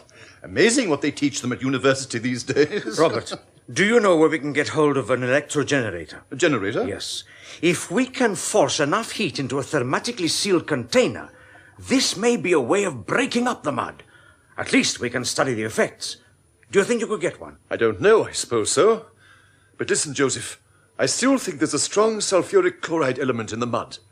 Before we do anything else, why not try an opposing agent? No, I think not. Anything's worth a try. We haven't the time. Time? You mean you think there's going to be another... All I think at the moment, Robert, is that whatever the destructive force in the mud is, it's not only acid. Then for heaven's sake, man, what is it? Hello? Oh, aren't you going to say hello to me? Janet. Who is it? It's me, darling, Ken. I've come to see you. Why? Does there have to be a reason? Now, why are you sitting here in the dark, cutting out the remains of a perfectly good day? The light hurts my eyes. I prefer being in the darkness. Oh, since when? What about all those walks we've had only the other day up on the hill? I think it's horrible. What is? The wall. Those marks. The wall? Oh, that! That's the busy old sun trying to get a look in through the blinds. I think it's rather beautiful, those deep red lines. Ah, come on, darling. Won't you come over to the window and watch the sunset with me? No. Janet, will you tell me something? That pain. After your fall, when you woke up, you had a pain in your head. Is that what's troubling you? No. Then, darling, what is it? Nothing. I keep telling you I'm quite all right. If only... If only what? My eyes. If only for a few minutes I could close my eyes. Just for a few minutes.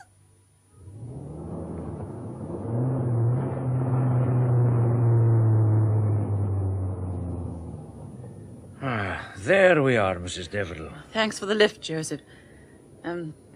How about coming in for a drink? You won't be home for a while. No, thank you, I won't. I must go straight back to the laboratory. I'm afraid it's going to be another long night for you. Yes. Joseph, do you really think there's going to be danger? I mean for the town. Who can tell? We have a lot of questions to answer before we know that. Would you be offended if I asked you a very personal question? I don't know. It depends. Why is it you've never married? You are very inquisitive, Mrs. Deverill. She must have hurt you very much, did she? Yes. You see? I know more about you than you could ever possibly know about She yourself. died, giving birth to our son. She was my wife. Joseph. Oh, I am sorry. I didn't realize you... But it's no good, you know. You can't let it go on haunting you for the rest of your life. If she loved you, she wouldn't have wanted it that way. It was a long time ago, Mrs. Deverill. And I suppose that means you'll never think about marriage again. Oh, maybe. Well, I'd better go in. Yes, I think so. You know, Joseph, sooner or later you're going to have to learn to forget. Not at all, Mrs. Deverill. My greatest problem is that I have forgotten. Much too soon. What is it, Tug? Shh. Keep your voice down, Doctor. My wife's upstairs. I don't want her to know you're here. What's up? Is she ill? Well, maybe she is. She's been going on about things that don't mean anything. Mm-hmm. When she talks, she looks straight through you, as though you don't even exist. I'm sure she doesn't hear a thing I say. When did this start? Well, the first time was when I tackled her about these birds we found. She said that whatever it was that killed them, it was probably all for the best. And then again, just a little while ago, I found her sitting all alone in the kitchen, in the dark. Even though it was broad daylight outside. The dark? Yes, couldn't see a thing. When I put my arms round her, she didn't even want me to kiss her. But when I did, it was like kissing a block of ice. She was cold? Ah, absolutely freezing, poor love. Doctor, I'm scared. Imagine it. Me, Tug Wilson, scared to face the darkness. What is it, Doc? What's wrong with me? What's going on round here? That was grossly unfair. A beastly thing to do. I beg your pardon, my dear? I've just been reading that interview you gave to an American reporter in London. Those disgusting things you said about Joseph. Joseph? I apologize, my dear. I hadn't realized I was hurting your feelings. How many more times do I have to tell you that the only reason I went to the laboratory was to see if I could help? A great sacrifice. What's the matter with you these days? Are you suffering from some kind of persecution mania or something? Well, let's drop the subject, shall we, my dear? I've had a splitting headache all day. I don't see you as a jealous lover, Hugh. It doesn't suit you. I said drop it. Please, dear. Oh, Hugh. Let's get away from here. Right away from all the pettiness and the small minds. No, my dear, my place is here. It's very bright in this room. Let's go somewhere where we can forget about them all. Learn to live a life of our own, have some fun like we used to. So hurtful to the eyes. Have you thought what's going to happen when Joseph sees that interview? Suppose he decides to stop everything and walk out on you. He will be replaced. Why do I even bother to talk to you? Shall I tell you something, Hugh? When I first met you, you were really someone to admire, to look up to. But not anymore, Hugh. These days you only live to exist. I don't know you anymore. Would you mind if I drew the curtains, my dear? I really do find the light in here very strong. It hurts my eyes. I couldn't care less if you sit in the dark for the rest of your life. No. I'm sure you don't. My dear. Cool. Hey, cool. Yeah? You think there's a chance this stuff will get on the move again? Well, they wouldn't stick us on guard out here if it wasn't. Oh, it's a cheat, though. What is? Calling in the RAF to clear up this dump. We're supposed to be airmen. It's a liberty. And what would you do if those concrete blocks suddenly popped out of that hole in the road and Mother Nature sent another dose of slivering muck to greet you? I wouldn't stay round to thank her. Spoken like a true Englishman. Hey, Corp. What? What about a drink? What's the matter with you, son? Matter? You forgetting Queen's regulations or something? We're on guard duty. I got some whiskey from the Mathie. Ah, well, under the circumstances, I suppose it was. Hand it over me rucksack. You can tell. Is it dead certain I'm not going to get through this night unless... Shut up! What is it? Can you hear something? No. Water. Water? I could have sworn I heard running water. Oh, not again. I'm going over the other side. Have a look, see. You hang on there for... You're joking. You won't get me staying here all on me Todd. I'm coming with you. Are you connected to that end, Robert? Yes, I think so. You're sure it's not going to blow up on us or anything? I feel most unsafe. I wouldn't rely on it. Anyway, if we can get it up to 100 degrees, we'll at least have some idea of the effects. Now, are you ready? Ready. Right. Is anything happening? I don't know yet. Looks awfully hot inside there. Doesn't look as though it's drying. Can you give me a reading? 85, 90, 95. That's it, 100. Shall I turn it off? No. Give it a few minutes. We can always boost it up if we have to. Right. Look, I'm going to see if John's found anything under the microscope. Can you cope for a while? That's all right, old boy. I'll shout good and loud if I need you. Well, what can you see, John? It's difficult to tell. The piece of mud I chipped off was really a bit too big for this thing. Mind you, it would be better if I could get hold of my own microscope.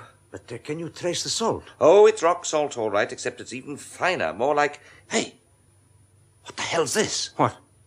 Look, there are some small particles. Yes, it is, you know. There's a movement. Movement? What are you talking about? Joseph, either I'm going stark raving mad or this stuff's turning back into a liquid substance right in front of me. Wait a minute. Look. Take a look through the lens here. Tell me what you can see. Now, am I mad or aren't I? No, John, you're not mad. They are tissues. Joseph, don't you see what this means? For heaven's sake, man, make sure. Make quite sure. I am sure. An organic matter and geological substance. It's incredible. Just a few minutes ago, that thing was dead solid. That means... It means that it has the ability to multiply, but only in its liquid state. Multiply? How much? Joseph, we've got to get the medics onto this. I've never seen anything like it before. It's way out of our field. No. Before we say anything to anyone, let us first complete our analysis. If there are living organisms in this mud, we've got to find out where they come from and how they are formed. And most of all, somehow we've got to determine the extent to which they are able to multiply. Joseph, that one small sample we took from Hollymill Lane multiplied itself more than 3 times overnight. At that rate of expansion, it could completely swamp this area in 48 hours. I tell you, it was out of our hands. Hello? Oh, yes, Inspector. It's what? Yes, we did. But we had no idea it could pop... Oh, hell. What's the matter? All right, Inspector. Of course we will. Yes, we'll be down as soon as we can. Hollymill Lane? Every one of the concrete blocks are out. Oh, no! Mud seeping out of every crack in the road. It's sliding further than it's ever done. They've got every available man they could muster fighting to clear it. Joseph, it's going to multiply, isn't it? The blasted mud's going to multiply. What's that? Robert! Robert, are you... Joseph, look at the tank. Grab hold of his arm, quickly. But the mud! Look at the mud! It's running out! It's running all over the place! Do what I say! Grab hold of his arms! Get him out of here before it's too late!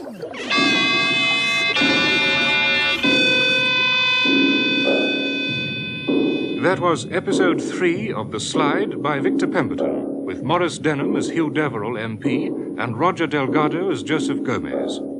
The part of Professor Landers was played by Rolf Lefevre, Dr. Ken Richards by David Spenser, Anna Deverill by Marion Mathie, and Professor Lippert by Alan McClelland. Inspector Baxter, Geoffrey Matthews, Sorensen, Fraser Carr, Nursing Sister, Eva Haddon, Janet Marshall, Elizabeth Proud, RAF Corporal, Anthony Hall, Tug Wilson, Stephen Jack, Mrs. Wilson, Miriam Margolyes. Other parts were played by members of the BBC Drama Repertory Company. Special sound was by the BBC Radiophonic Workshop, and the recorded production was by John Tiedemann.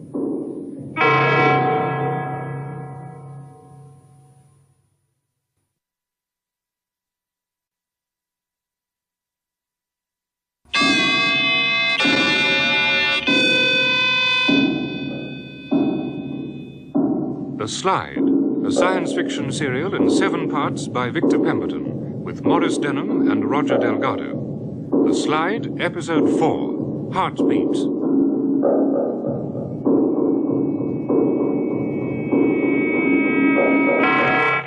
An explosion has rocked the school laboratory where Professor Gomez and his colleagues are conducting their experiments with the mud samples. But as night draws on, the impossible task of clearing the mud from Hollymill Lane continues.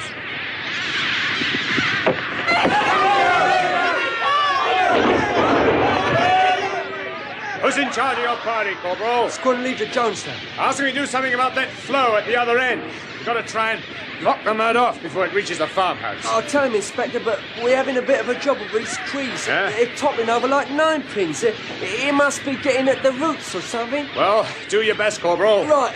And, Corp, you have my full authority to stop any of these photographers breaking the cordon, okay? Will do. I'll bet you it stretches for over a quarter of a mile now. A great sea of mud. Yeah. It's even right the way round the back of my place. If they can't stop it now, they never will. Now listen to me, Mr. Wilson. We'll get this muck cleared. We got to call out troops from every part of the country. We'll get it cleared. Well, it wouldn't be so bad if you knew what you was fighting. At 1 minute it's solid as rock, the next is like this. I tell you, it's an act of God. Mr. Wilson, we're going to have to evacuate, you know. You and your wife. Evacuate? We can't risk you in that house much longer whilst all this is going on. Nobody or nothing gets me out of my house, Inspector, especially now the kids are gone. What me and Mary have worked all our lives for. Now look, as fast as we clear 1 shovel of this mud, there's a whole heap to replace it. It's sliding at a tremendous rate. Even you can see that. By morning it could quite easily be on your front doorstep. We'll take our chance. Ah, well, that's up to you, Mr. Wilson. But I want you to understand that if you and your wife decide to stay put under these circumstances, neither me nor anybody else will accept responsibility for what happens. I hope that's quite clear. We stay put. Very well, Mr. Wilson. Then from now on, the responsibility is entirely yours, and yours alone. The glass. This container's been smashed to smithereens.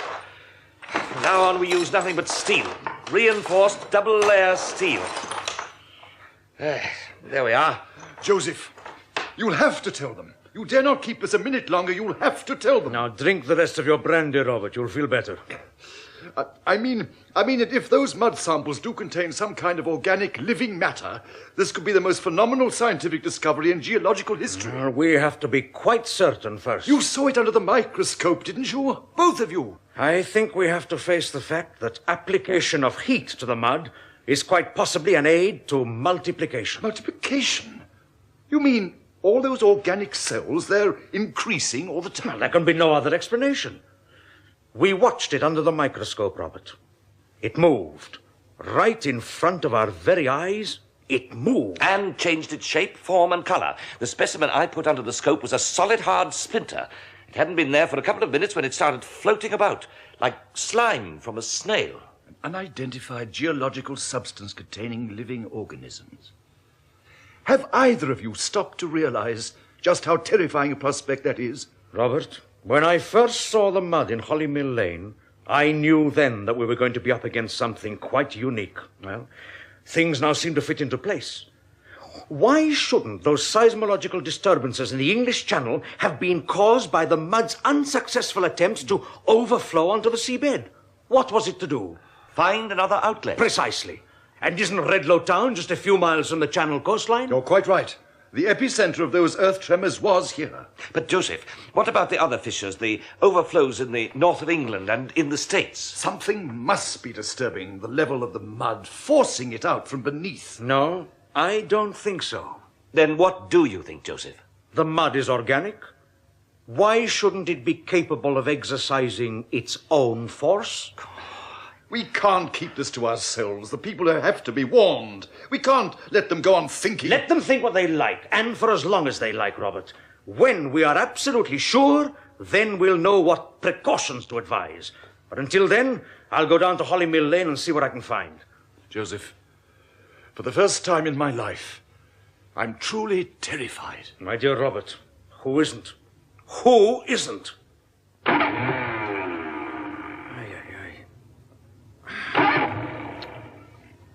Joseph? Joseph, I must talk to you. Oh, Mrs. Deverill, what are you doing here? It's very late. I had to get away from the house for a while. I felt so shut in. I saw your car lights through the garage door, so I... Is anything wrong? I couldn't sleep, that's all. So much on my mind. Really? I'm worried about Hugh. He's not eating. He keeps moping about the place. He won't even talk. All he's done today is to sit in a darkened room with the curtains drawn. It's so unlike him. Well, he's tired. All this has been a great strain on him. No. I know my husband, Joseph. He's a changed man. How changed? Well, jealous, for one thing. He's not been like that all the years we've been married. Oh, he tries to pretend he's not, but he is. He practically accused me of having an association with you. Did you know that? Oh? Ridiculous, isn't it? I should have thought so, yes. I wish you'd try and convince him otherwise. Life would be much easier. He'd listen to you. I'm sorry, Mrs. Deverill, but I have no wish to become involved in domestic disagreements between you and your husband. Professor Gomez, I have no intention of trying to involve you in anything, and that is not the reason why I came in here. I may not love my husband anymore, but I do still respect him. I am very glad to hear that, Mrs. Deverill. You're an extremely vain man, Joseph. Do you know that? Do you think so? All that scientific talk of yours doesn't fool anyone. You find it just as difficult to contain your personal feelings as any other man. It's taken my husband quite a few years to discover what his true feelings are. I just hope it won't take you as long. Forgive me, Mrs. Deverill. I had not realized what an unhappy woman you are. I'm very sorry. At the present moment, Professor, my only concern is for my husband's health. It's not your sympathy I want. It's your help. Dr. Richards. Good morning, Doctor. Sorry to wake you. It's Sister Roberts, Redlow General. Yes, sister. I'm afraid we've had some trouble during the night, Doctor. We've lost your young lady, Miss Marshall. You what?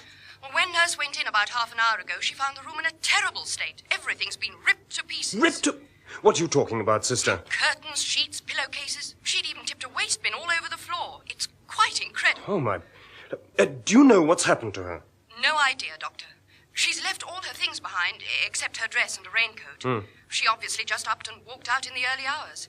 Anyway, I think you ought to come over and have a look for yourself. Have you called Dr. Robeson yet? Yes, and I've done what he said. I've called the police. Police? It's not only Miss Marshall we're worried about, Doctor. We've 7 other patients missing from the ward next door. Oh, don't cook me breakfast, love, please. I don't feel a bit hungry.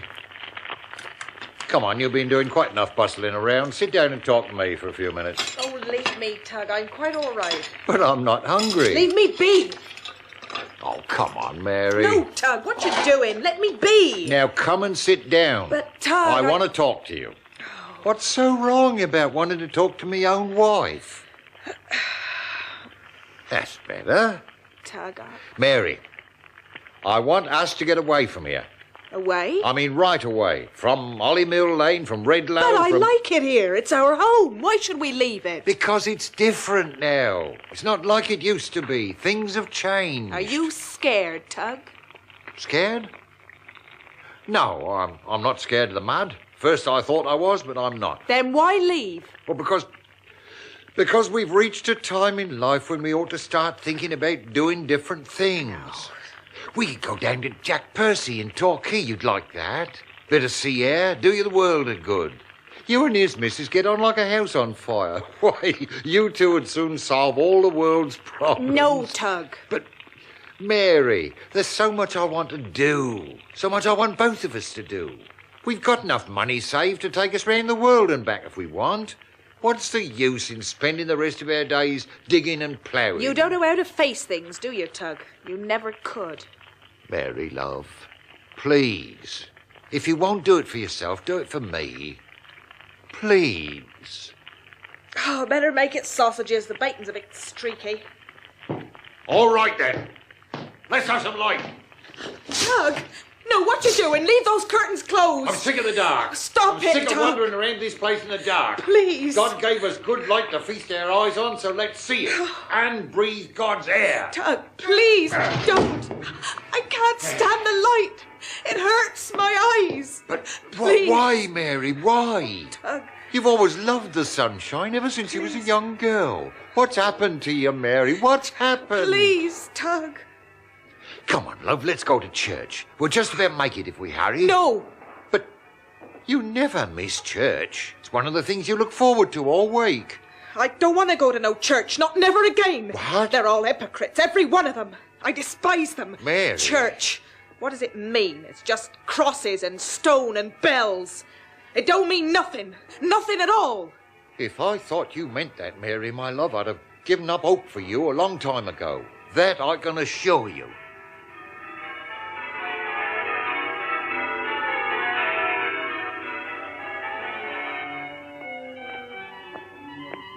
Mrs. Deverill! Mrs. Deverill! Oh, Mrs. Luke. Good morning. I was very surprised not to see your husband in church this morning. Is he in London? No, it's just that he couldn't spare the time. He's rather immersed in his work at the moment. Oh, poor man, such a burden to carry. This business in Hollymill Lane is rather taking its toll of us all, isn't it? Yes. I noticed there were fewer men at the service than there ever been before. Oh, dear. Where's it all going to end? I mean, If you'll excuse me, Mrs. Luke, I promised to get back. Mrs. Deverill. I don't want to think I'm prying into your affairs, my dear. I know how worried you must be. But I have enough respect for your husband to offer him a friendly word of advice. Yes. I met Andrew Thompson just before the service, he and his wife. You know he's on the town council. Of course. Well, there's a lot of discontent at the town hall, Mrs. Deverill. Discontent? Apparently they've asked your husband 3 times to attend emergency council meetings to discuss the mud. 3 times in 2 days. Did you know that?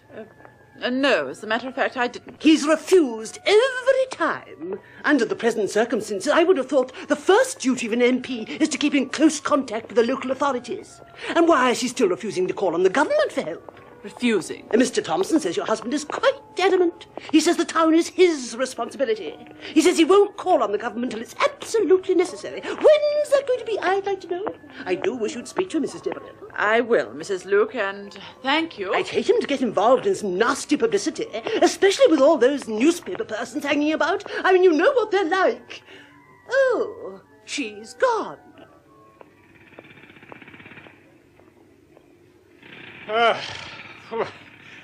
My father used to bring me up here when I was a kid. It used to be quite a beauty spot. You wouldn't think so to look at it now. Oh, it's good to feel fresh air again, eh? Yeah. You ought to get some rest, you know, Professor. Yeah. You've been out here most of the night. You'll crack up if you're not careful. Even I've had a couple of hours. You know, Inspector, there's a lot to be admired in the English countryside. Everything is so much richer, so much fuller. You mean was, don't you? Was? What happened to the grass? Oh. What's happened to the trees? Burning, withering, fading. Inspector, what is that place over there? Can you see on the banks of the river on the other side of the town? Yeah. Oh, that, yeah. Oh, that's the old windmill. Oh. Had my use for years. Some old Dutch eccentric built it. Sort of a status symbol, I suppose.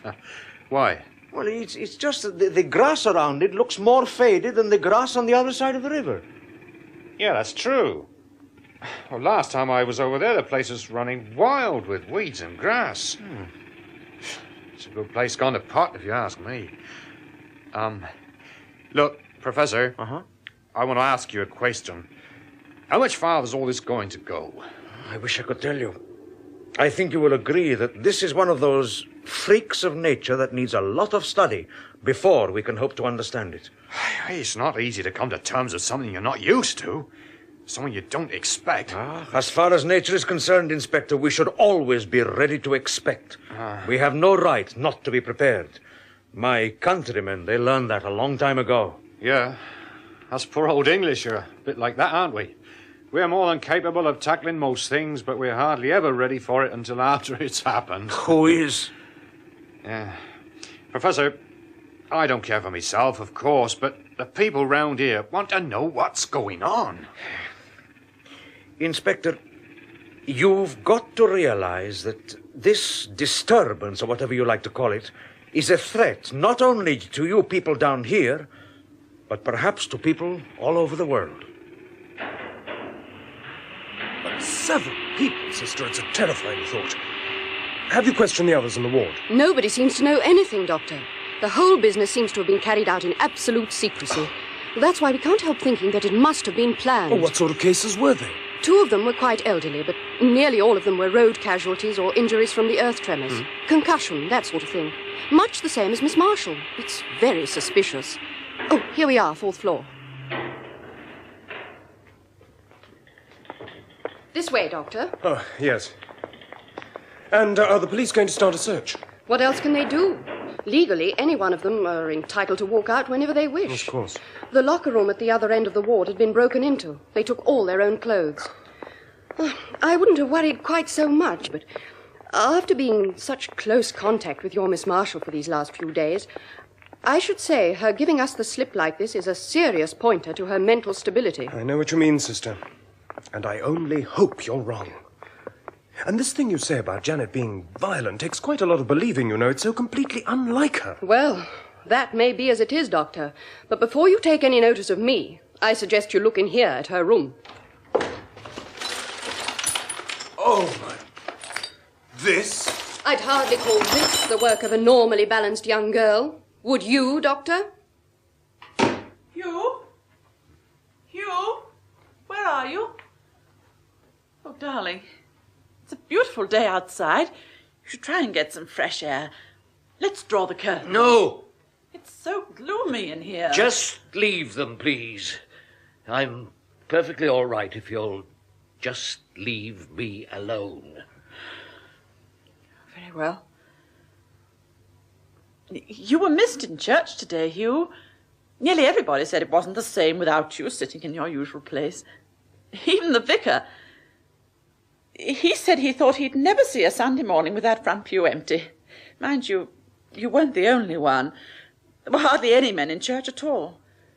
I suppose most of them are down at Hollymill Lane. Yes, I suppose they are. Darling, after service, I saw Mrs. Luke. Really?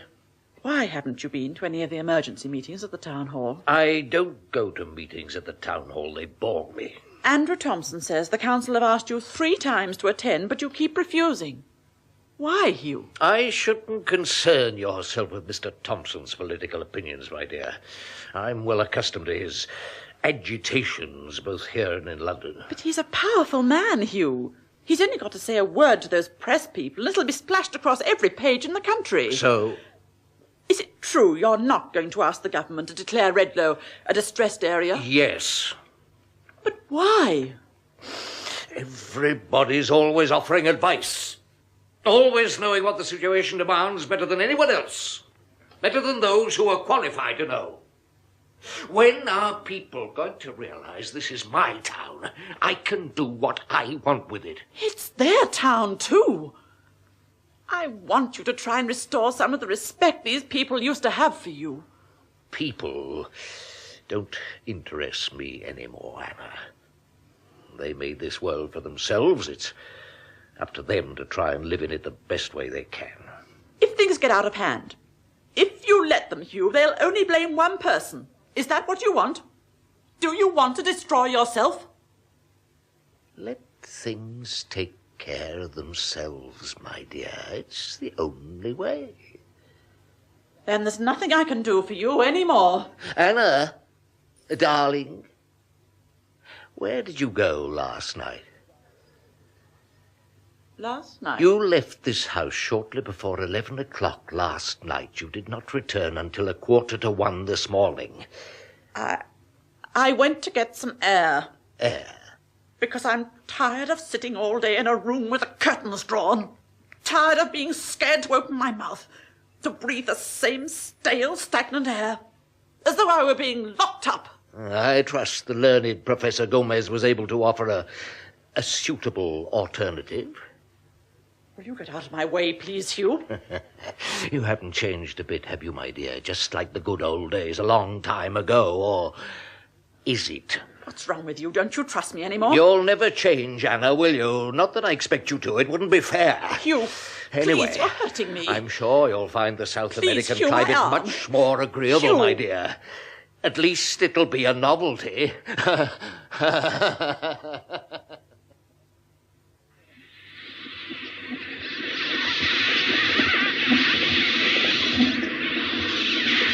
Fascinating.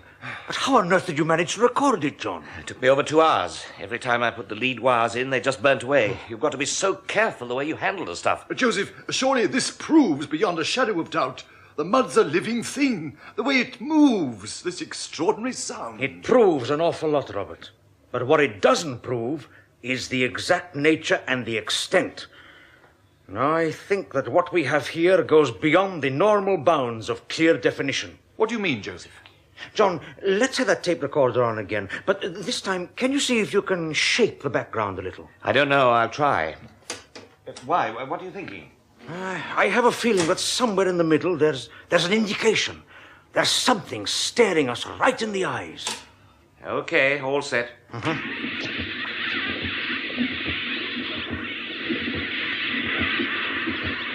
Yes? Yes, you see? I thought so. What? Sounds exactly the same to me. Listen carefully, Robert. Do you mean to tell me that you can't hear it? I can. You mean that throbbing sound? That's it. The same rhythmical pulsation. You hear it now, Robert? But I can hear it, but I'm damned if I know what... Yes, I know. I see what you mean now. It can't possibly be a heart. Oh, yes, Robert. Indeed, it possibly can. Every living creature must have a center. It has to. Incredible. It's terrifying. I can't believe it. I just can't believe it. You see now, Robert? It's alive. This monstrous thing is alive. That's why we haven't been able to control it. But there must be a center. Well, then, for God's sake, man, let's find this center. Destroy it before it's too late. Before it breaks out anywhere else. Find it? Yes, we will find it. When we know where and how many. How many? It's expanding. It's growing all the time. In just a few days, it's increased and developed beyond all known proportions. Are we to believe that just one center can be responsible for so much? No. This mud is creeping up on us. Slowly but surely, it is creeping up on us all.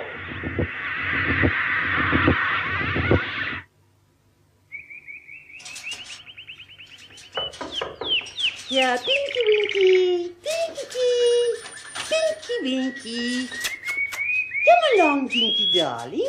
Doctor soon take care of my little birdie. Oh, good evening, Doctor. I am sorry to bother you like this, especially on a Sunday evening. Yes, Mrs. Luke, what is it? It's Pinky. I think she's suffering. I got a bit worried when you think what's happening to all those poor animals and birds around. Well, what's wrong with it? She? A she. She just won't eat her food, and she was very sick after the grapes. Grapes? Apart from her seed, I wouldn't dream of giving her anything but the best white grapes. All right, Mrs. Luke, leave her with me. I can't promise to do anything tonight. I've still got quite a few calls. But if you'd like... Thank you, Doctor. Pinky, Pinky. Good night, Mrs. Luke. Call in tomorrow. Oh, Doctor! I'm very glad to see Miss Marshall's back on her feet again. You must have been very worried. I beg your pardon? Yes, you're Miss Marshall. She's out of hospital, isn't she? Well, she must be, because I saw her. You saw Janet? Yes. Mrs. Luke, quickly now, please tell me where. Near the old Dutch Mill by the river. What time was this? Oh, I'm not quite sure. A couple of hours ago, I suppose. I was on my way home from Did you evening speak? song. Was she all right? Well, we didn't exactly speak. I waved. But I don't think she actually saw me. She was too busy talking to that other woman. Which one? That Mrs. Wilson from Holly Mill Lane. Nasty thing she is. Never could bear the woman. And they both went towards the Dutch Mill? No. Only Miss Marshall. Mrs. Wilson left her after a few minutes and made her way back towards the town. Did you actually see where she went? I mean, Miss Marshall, did you go into the mill? Dr. Richards, it is not my habit to go around snooping on people. I mean, what business is it of mine where the young lady goes? Yes, I think she did go into the mill, as a matter of fact. I must say, I did think it was a bit funny at the Mrs. time. Luke, do you know the mill? Well, yes, of course, don't you? No. Will you take me there? Well, I I'll just get my coat. But what about Binky? Doctor, what about my Binky?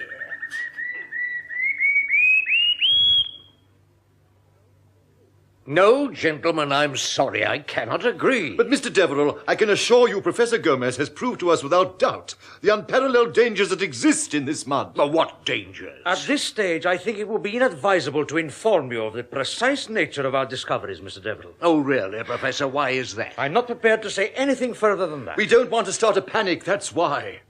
But we must have your full cooperation, Mr. Deverill. We need more men, more equipment to put an immediate halt to the overflows, both in Holly Mill Lane and the caves. No, can't be done, I'm afraid. But for heaven's sake, sir, why not? The government should be informed immediately of the gravity of the situation. Declare Redlow and surroundings a disaster area. This is a local matter. It does not concern the government. But it's no longer just a local matter. This is now a national emergency.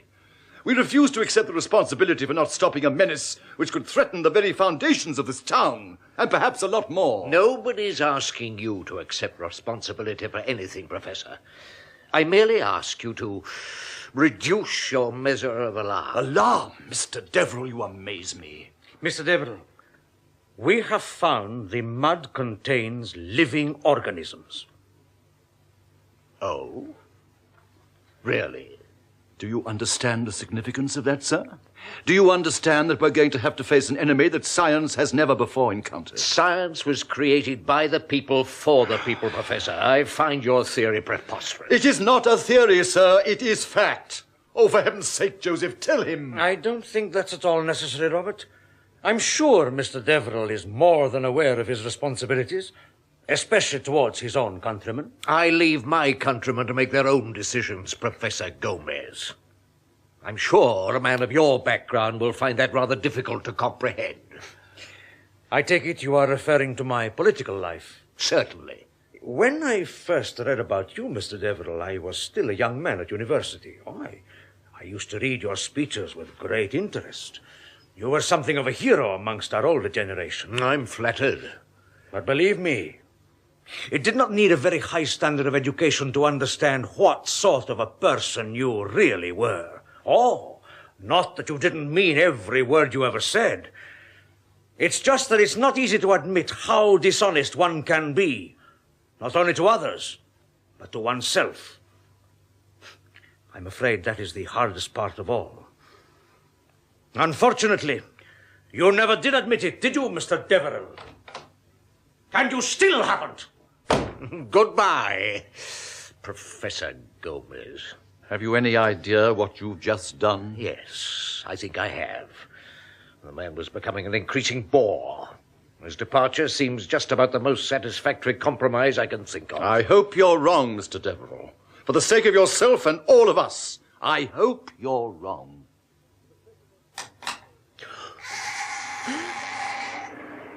Can you see anything? No. Looks as though this old mill's full of junk. And cobwebs. Well, let's have a look inside.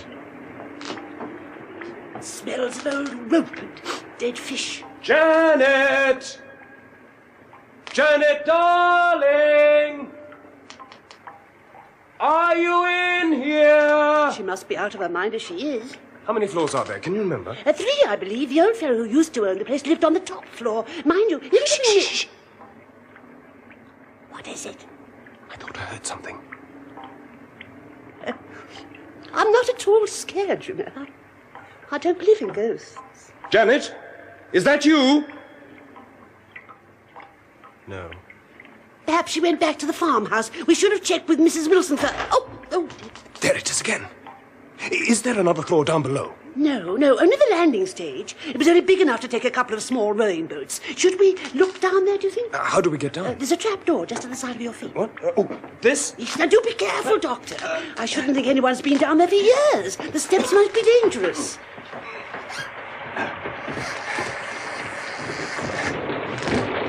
Janet! Janet! Damn. What's the matter? The bulb in your torch is gone. Do you have any matches? No, it's all right. I've got some. Now, be careful, Mrs. Luke. It's very slippery on these steps. What a dreadful smell. Everything's so stained. The sooner they pull this place down, the better. I've always said these buildings are so unsightly, especially along the edge of the... Doctor! Doctor! The corner of the side! Look! Where? Oh, my... Janet! Janet! Get away from there! Get away!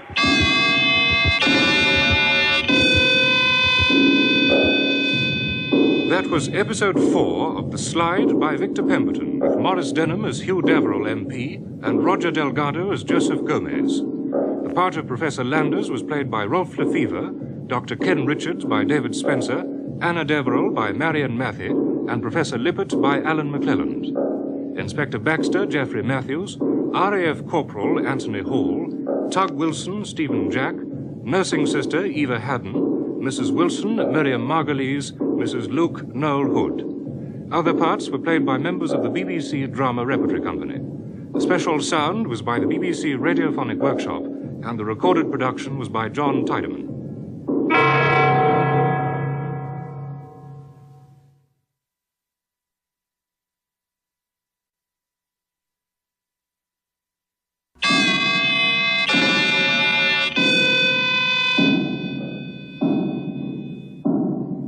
The Slide, a science fiction serial in 7 parts by Victor Pemberton, with Maurice Denham and Roger Delgado. The Slide, Episode 5, Danger Point.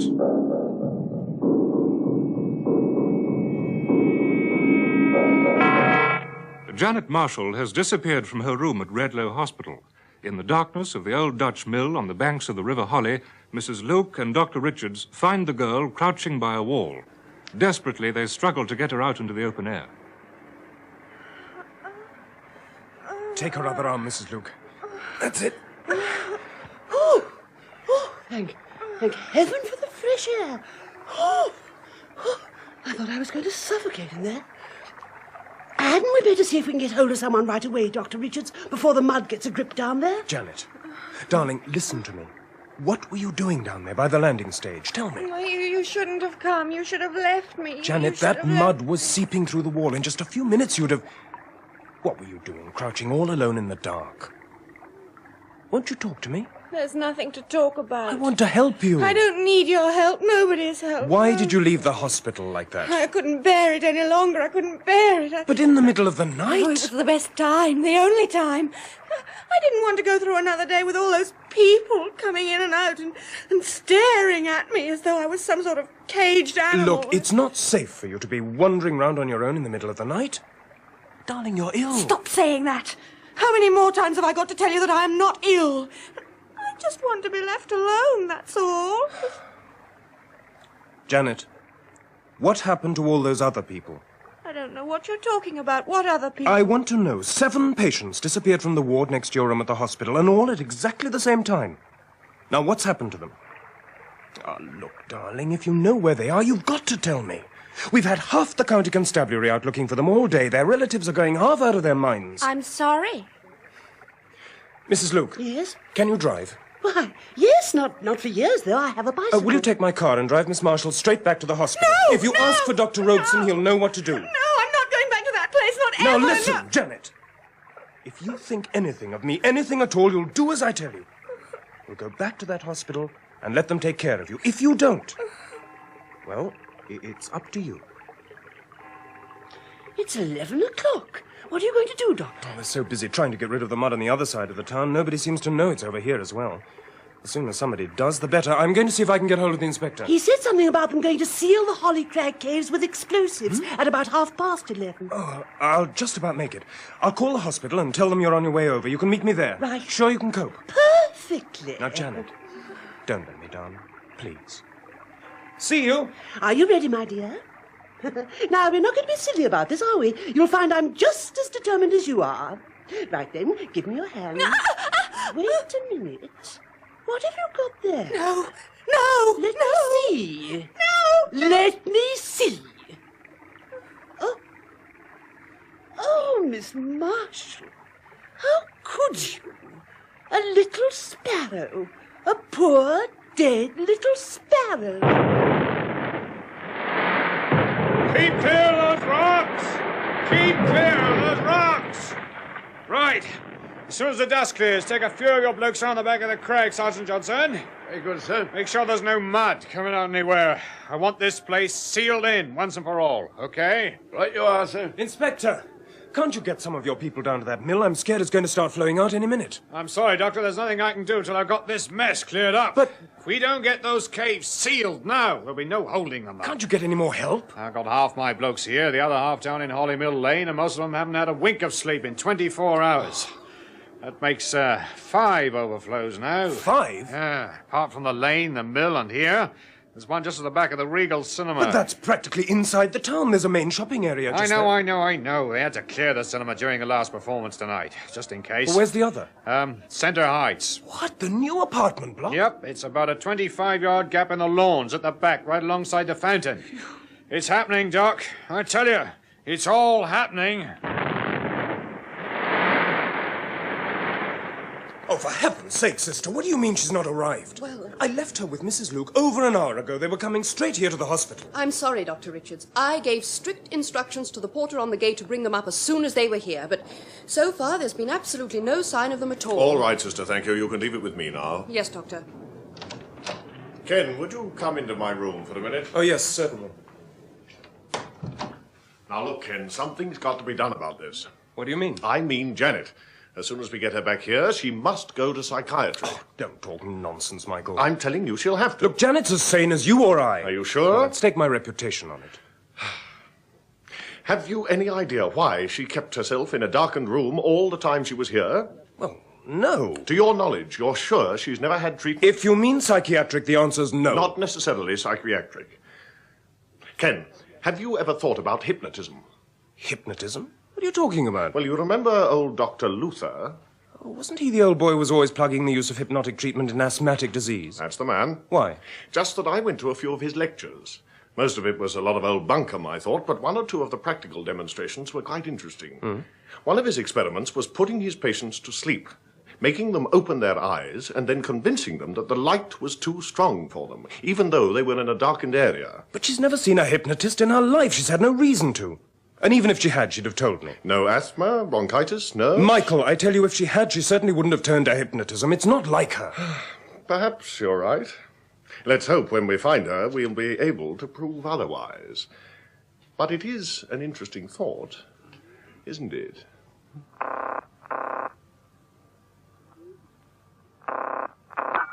County Constabulary. Police? Is that the police? Yes, madam. Can I help you? Come quickly. You've got to come quickly. Where are you, madam?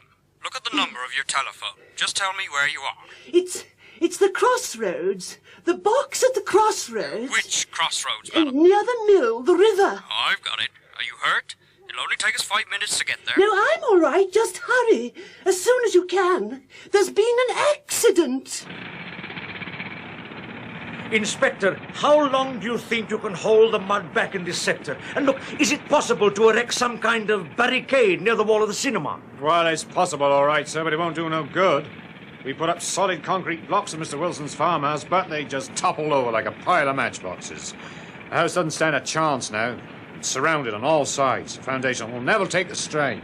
Well, I've already spoken to the town council. They've agreed not to wait for Mr. Deverill any longer. Why?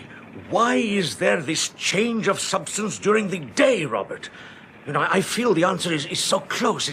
It's staring us right in the face. Professor. What is it, John? There seems to be more rock salt here than in any of the other overflows, but again, these thin green streaks, they mean something. I know they mean something. 5 fissures in 4 days.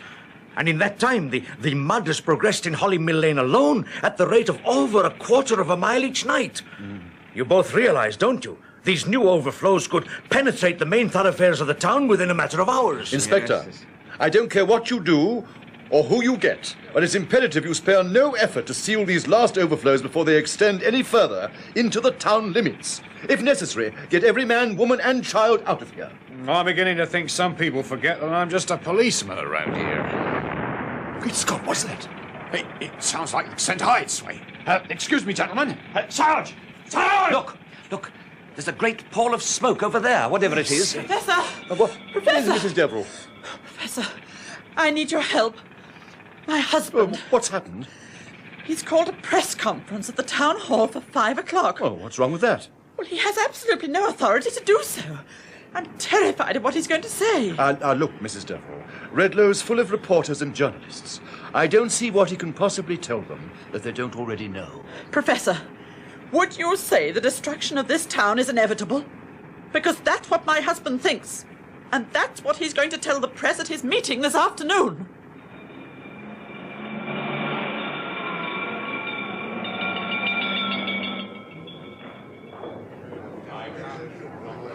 In front of you, gentlemen, at the side of me here on the platform, you see a scale model of a town. A town greatly revered by my colleagues and friends on the town council and everywhere else. And you, ladies and gentlemen, how do you feel about it? Do these gleaming white skyscrapers thrill you? Inspire you? Excite your emotions? Because here it is, a towering tribute to man's determination to create. By now, you are familiar with the events of the past few days, which have brought so many of you hurrying from the far corners of the globe. But now, why is that?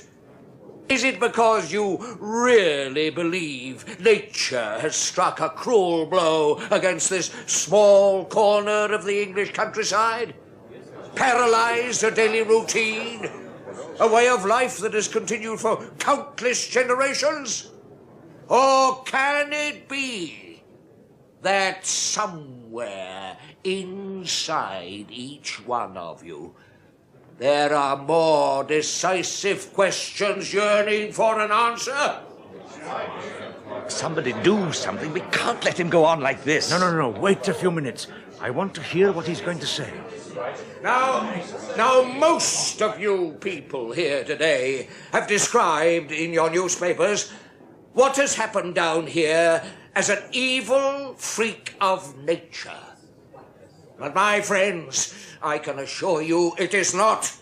Whatever evil there is in ourselves. Have none of you ever tried to find a way out of stagnation? Tried to find a new way of life, a new way of thinking, a better way? Well, I have. The world, ladies and gentlemen, is on the brink of a new and exciting existence. Soon the circle will be broken. The flower will wither. Death is not something to be feared. It is not finality. Death is not finality. The man's right off his head. I wonder. We'll see if we can get down nearer the front. Follow me. We may look to the stars, ladies and gentlemen, but it won't do any good. Our hope for the future is right here on Earth. We don't have to be scared of dark anymore. Darkness is the new giver of life. The darkness. And do you know why? Do you know why? Because the sun, ladies and gentlemen, is no longer the creator.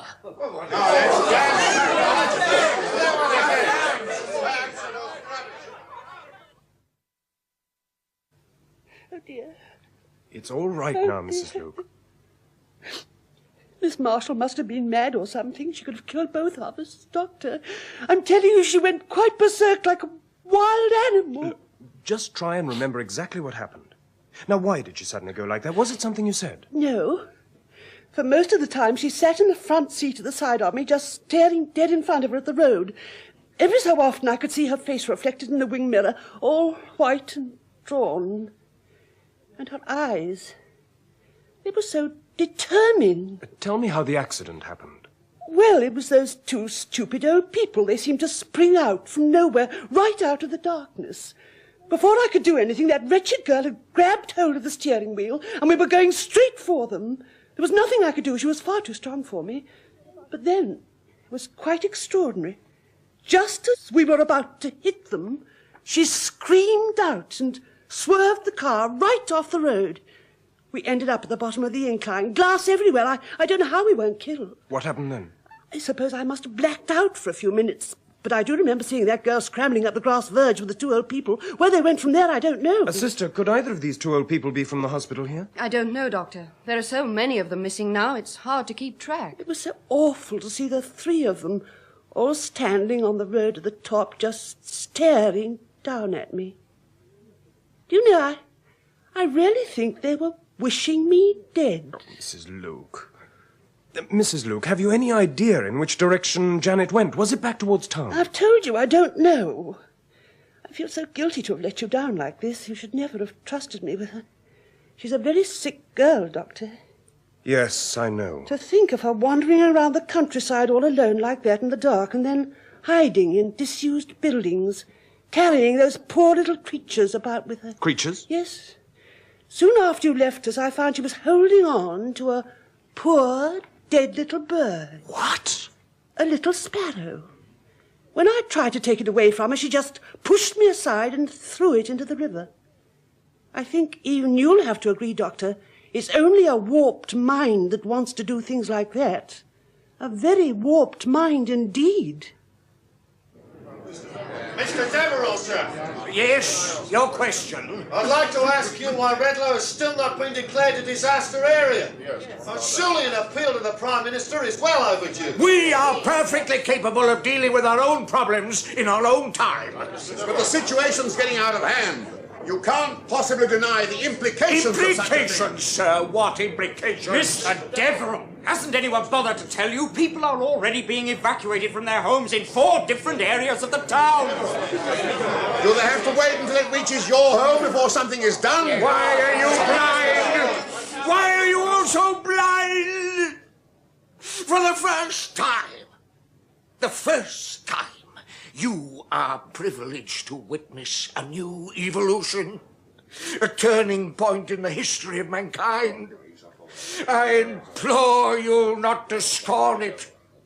Do not regard the mud as your enemy. It is our salvation. That is just where you're wrong, Mr. Deverill. In the interests of public safety, ladies and gentlemen, I beg you to disregard anything you've heard from this man during the course of the last hour. All you, ladies and gentlemen, gathered here are well acquainted with the innumerable natural disorders which frequently ravage the surface of this earth. But now I ask you to consider this.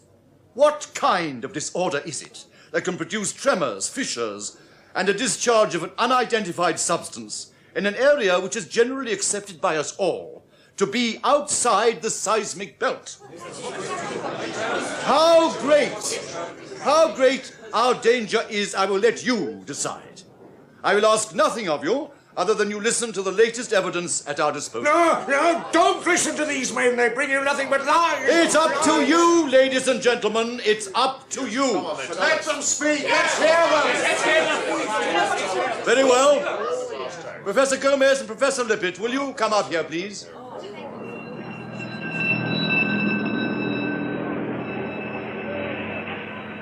There's still a few people in the top flats. Trouble is the lift got out soon after the fire broke out. I'm afraid there's not going to be much left of Centre Heights after this. How did it start? Anybody know? A couple of the porters smelt the fumes. Unfortunately, the generator blew out just as they got there. The generator? So it was an electrical failure? Yes, the whole building was blacked out from top to bottom. That blasted stuff. What are you talking about? What stuff? Well, the mud. The mud? In the basement. Was full of it. Over a foot deep. The fire boys nearly had a fit when they saw it. Inspector! Inspector, we need you at the Wilsons. What, Tug Wilson? What's up? He's barricaded himself inside the farmhouse. He's what? Him and his missus. We thought we'd give him a hand to move some of his stuff out, but every time you get anywhere near the place, he takes a pot shot at you. What, you mean Tug and his missus firing at you? You just come down there and try poking your head out. But both of them have got a couple of 303s. And I'll tell you this, if somebody don't get them out of there in the next half hour or so, that mud's going to be on the move again. And the mud's already pressing against every wall of that house. Every single wall.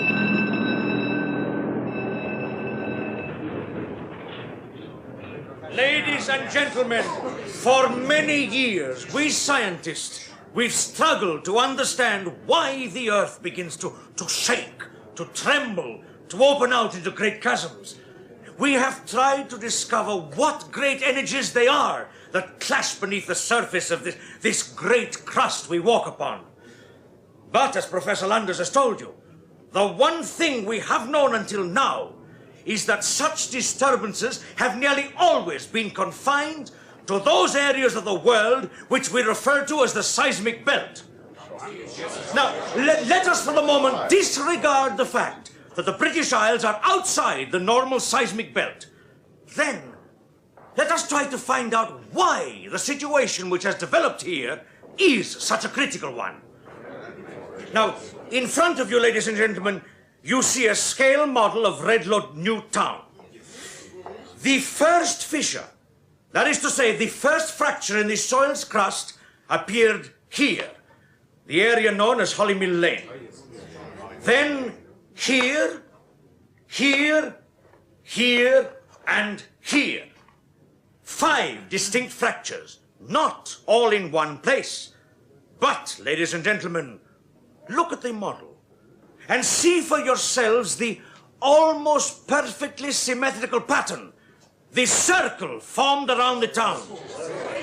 Professor, are you trying to tell us there is some kind of significance in the positioning of these fissures? Sir, the overflow of this substance, which we have come to think of as mud, I must tell you now, I firmly believe to be a dangerous threat to us all. This mud, ladies and gentlemen, is a killer.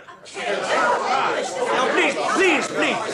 Now, for all we know, it may have been lying in the bowels of the earth for thousands of years. But I can tell you that my own investigations have proved that the mud was unable to find an outlet on the seabed of the English Channel. Now, it has found that outlet here. And I am convinced that it intends to hold on to it at all costs. Because, ladies and gentlemen, there is no doubt this mud has the intelligence to do so. Please, your question, please, please, ladies and gentlemen. Professor Gomez, I'd like to ask you, sir, what theories you have as to the cause of these disruptions. Would you rule out the possibility of nuclear testing, for instance? No, sir, I would not. Oh, come, Professor. You must forgive my saying, but your past sympathies with the so-called pacifist-inclined groups is well known to all of us. This is hardly the platform for a nuclear disarmament campaign. Be honest with us, sir. Can you really expect us to believe that a geological substance is capable of determining its own movements? No. No, I can't expect you to believe that. I can't expect anyone to. But, ladies and gentlemen, I'm going to ask you to listen to my colleague, Professor Lippert. Our samples, ladies and gentlemen, were taken from the overflows of fissures in both Hollymill Lane and the Hollycrag Caves. Their appearance remained green and slimy, rather like the discharge from a snail or slug, except for periods during the day when they reverted back to a solid block formation. A microscopic examination at first showed nothing except the presence of small particles of rock salt. It was not until a later stage that we realized the specimen was multiplying itself at a tremendous rate every few seconds. Multiplying? How could it possibly do that, Professor? My analysis of the samples proved beyond the shadow of a doubt the existence in the mud of living organisms. Living organisms? My colleagues and I have come to the conclusion that the mud is a single living thing and capable of an acid-like destruction of anything or anybody it comes into contact with. Well, for heaven's sakes, man, do you realize what you're saying? Ladies and gentlemen, the mud is a living thing containing an unmistakable heartbeat, which we have measured at the rate of 72 per minute, and that, my friend, I'm sure you will know, is comparable to that of any adult human being. But if this is true, this surrounding of Redlow could be the first step towards the ultimate destruction of this town. Not only this town, my friend. Remember this. Every minute we allow this monster to exist, it doubles and perhaps even trebles its strength. Time is against us, ladies and gentlemen. Make no mistake about it. Either we find a way to destroy it now, or we let it destroy us completely and irrevocably. I should keep you on cover if I was you, Inspector. I'll Wilson blast your head off if you're not careful. How much longer we got? I shouldn't imagine more than a few minutes at the most. The top of the mud's already got a shine on it. That's a sure sign it's beginning to soften up. Inspector! Victor, what are you doing here, sir? I want to speak to the Wilsons. Will you let me pass, please? It's no use. There's nothing you can do for them now. Mr. and Mrs. Wilson are my parishioners. They're church-going folk. I'm sure they'll listen to me. You put one foot out there, sir, and they'll blow your head off. Believe me. I've got to try. I have to. Please. Please.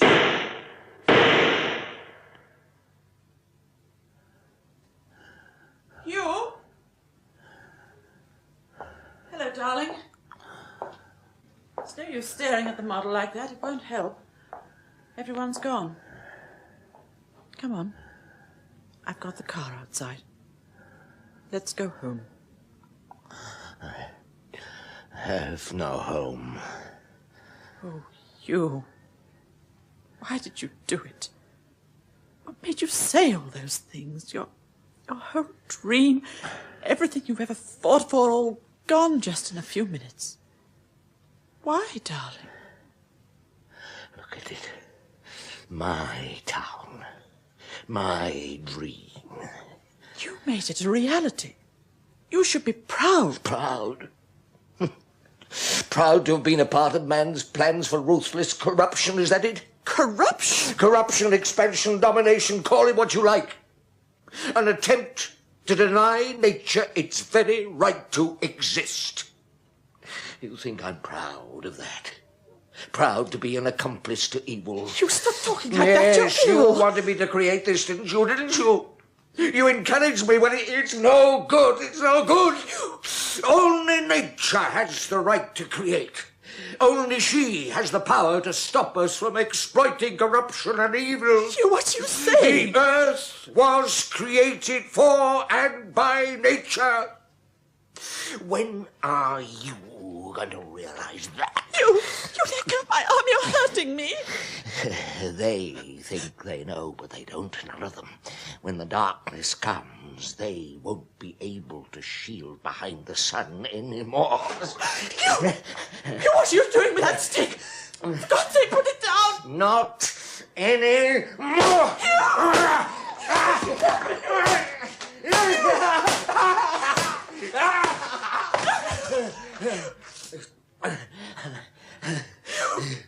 What have you done? The model. You've destroyed the model. Something I should have done a long time ago. And it's still not too late. Not too late! You.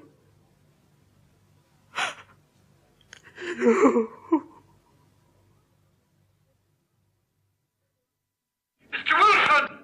Mr. Wilson! Can you hear me? Get out of there, Vicar. This has nothing to do with you. For heaven's sake, man, use your senses. The mud is already beginning to soften. Leave your farmhouse before it's too late. Nobody takes away what belongs to me. But don't you understand? You're endangering your lives. Those walls won't be able to take the strain for much longer. Don't listen to him, Tug. He's just trying to trick us. He's no different to the rest of them. Go back to your church, Vicar. Tell them some of your lies. You don't mean nothing to us now. Go back! Please, Mrs. Wilson, I beg of you both. Your house will be rebuilt. Don't sacrifice yourselves for an unworthy cause. Don't abandon your faith. Everything you've ever believed in. We'll help you. I promise we'll help you. Give me that rifle. No, Give wait. it. No, don't. Oh, you fool. What are you trying to do? Kill him or something? Don't abandon. Don't you ever try that again. We're not murderers. Oh, you're a fool, Tug Wilson. Don't you think I can see through his lies and his promises?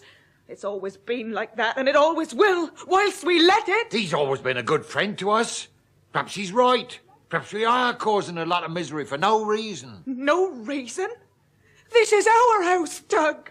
We built it, you and me, with our own bare hands. But if it's true what they say, if it is dangerous... Oh, dangerous? I don't want to take no chances. And I can't bear being locked away like this. It's so hot here. I feel stifled. It's not so bad, is it, love? At least we're together. That's what you always wanted, isn't it? What's that? It's nothing. Don't worry, love. The ceiling, look, it's shaking. It's all right, love. This is what we've been waiting for, you and me, all our lives. This is just the start. Don't it make you feel good, my love? Don't it make you feel good? The walls, it's all going to cave in on us. We've got to get out of here quick. We've beaten them now, Tug. You and me, we've beaten a lot of them. Put your arms around me. Come to me. No, I'm suffocating, I tell you. I've got arms of air. Help! Somebody help us! Help! Hold on to me, Tug. Hold on. And we'll never be parted again!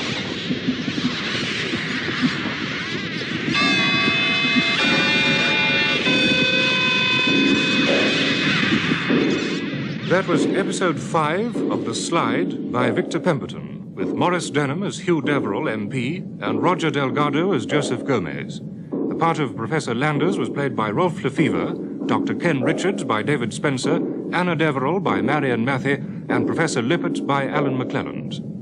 Inspector Baxter, Geoffrey Matthews, Mrs. Luke, Noel Hood, Janet Marshall, Elizabeth Proud, Sergeant Johnson, Wilfred Babbage, Nursing Sister Eva Haddon, Tug Wilson, Stephen Jack, Mrs. Wilson, Miriam Margolyes. Other parts were played by members of the BBC Drama Repertory Company. Special sound was by the BBC Radiophonic Workshop, and the recorded production was by John Tiedemann.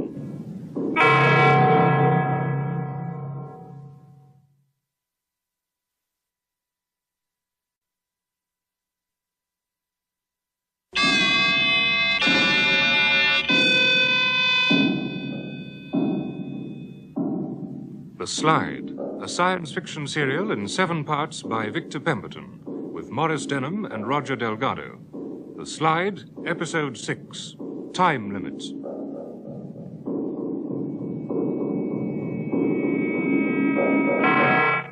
Tug Wilson and his wife have been trapped in their farmhouse, which has been reduced to a heap of rubble by the surging force of the mud overflow. Redlow, Newtown itself, is now a major disaster area. See Charlie calling Redlow Control. See Charlie calling Redlow Control. Are you receiving me? Over. Control to see Charlie. Control to see Charlie. Receiving you. Go ahead, please. Over. I'm following a course due west of the Holly River. Just coming over the town centre now. Looks pretty hectic down there. What are they doing anyway, all those trucks and lorries? Like a ruddy circus. Over. They're getting the hell out of there, chum, wouldn't you? Over. True. The streets look as though they're crawling alive with that stuff. Now look, Control. Listen carefully, please. This is my 3rd circuit around the town. Have you got that? Over. Go ahead, please. Over. So far, I've seen 2 slides of mud in a small field at the back of the skyscraper block. But that is what's left of it. Then there are a couple more alongside the railway line, about 200 yards outside Redlow Station. I should warn them if I was you. Over. Thank you, see Charlie. Message received and understood. Please complete 1 more circuit, then return to base. And whatever you do, chum, keep your eyes open. Out.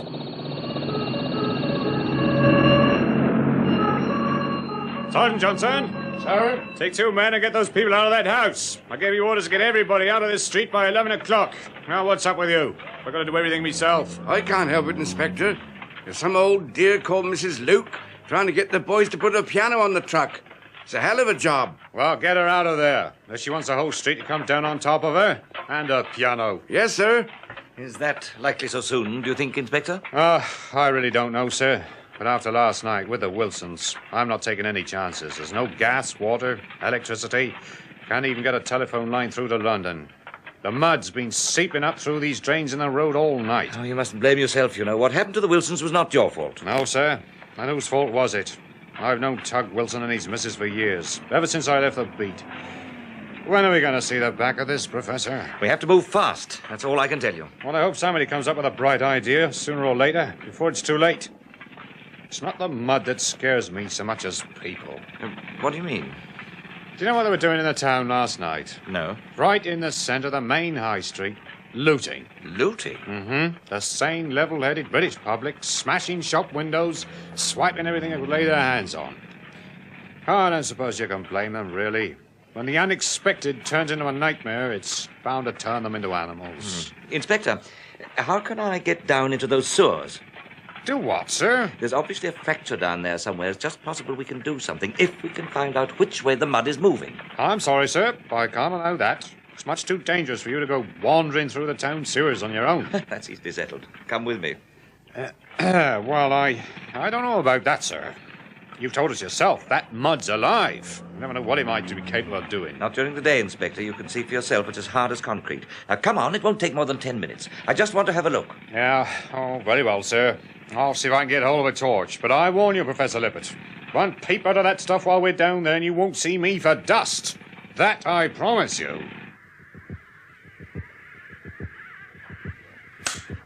Well, now, Doctor, what do you think? Yes, it's a heart, all right. But a living organism in a geological substance. You've had the chance to study the mud sample under the microscope, Doctor. What more proof do you need? Well, it's just that it takes quite a bit of getting used to.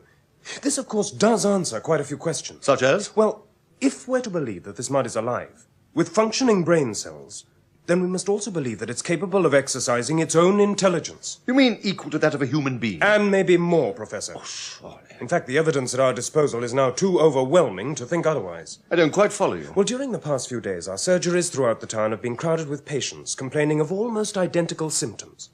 Oh, on the face of it, quite ordinary, headache, sickness, nausea. But the interesting thing is the depression which follows. Depression? Yes. It's difficult to describe, really, but from nearly all these people, we've had reports of them doing the most extraordinary things. Things which are so completely alien to their own personalities. And in some cases, this has led to direct physical violence. Yes, Doctor, but isn't this a perfectly natural reaction? The hospital is still treating hordes of people for shock after the earth tremors. I'm sorry, Professor, but I believe there's more to it than that. And so do my colleagues. You think that there's some connection with the mud, is that it? Well, for instance, Professor, an old man throwing himself into the mud in the caves. People disappearing from the hospital wards in the middle of the night. Yeah. Even Mr. Deverill with that absurd press conference of his last night. And Janet, my own fiancée who doesn't even know me anymore, roaming around the countryside heaven knows where. And then what about the wildlife?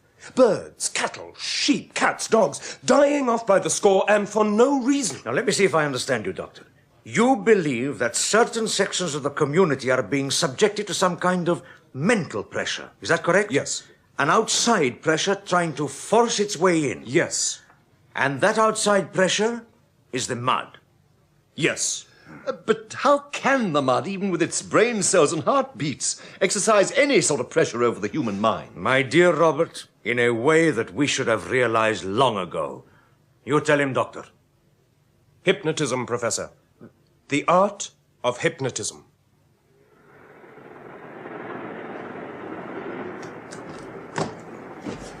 Hello? Anybody at home? Maggie. What are you doing here? I didn't know you were in Redlow. I got a lift in from Maidstone. There's a blockage on the line just outside town. Even the boat train passengers had to be diverted. Oh dear, this noise. How long's it been like that? The whole night I haven't slept a wink. I suppose you know we're what you call a distressed area now. We're all being bundled off to the RAF camp at Redlow. I'm supposed to be out of here by 11, hence the mess. How are you, my dear? I'm scared, Maggie. In fact, I've never been so scared in my whole life. It doesn't sound a bit like you, Anna. You've always known how to cope in the past. Why did you come down here, Maggie? Did they send you? Oh, I suppose you could call me a sort of advance guard. There was a secret meeting at Chequers during the night. I think you'll find my arrival the first of many. Anna, what's happened to Hugh? Why ask me? You've known him just as long. Now, don't be silly, girl. I'm not down here as a politician. Hugh's my friend, and so are you. He's a very sick man. That's all I know. This wild press conference of his last night. He attacked everyone. The government, the party, the council, even his own original conception of the town. The whole country's buzzing with it. What's gone wrong, for heaven's sake? It's so unlike him. Perhaps you better see for yourself. He's in here. Hugh? Hugh, there's someone to see you. Hugh? Hello, boy. Don't you want to see me? It's Maggie. Whereabouts are you? I can't see you in all this dark. What do you want? Oh, there you are. Why, do I have to have a reason to visit an old friend? Can't we have some light? Leave those curtains alone. But it's a lovely day outside. Anyway, it's silly to sit and talk in the dark, so impersonal. I prefer it. Now, what do you want? We were wondering, Hugh. Some of us were wondering when you're coming back. Back? Where to? Why, to Westminster. We haven't seen you at any of the meetings over the last few days.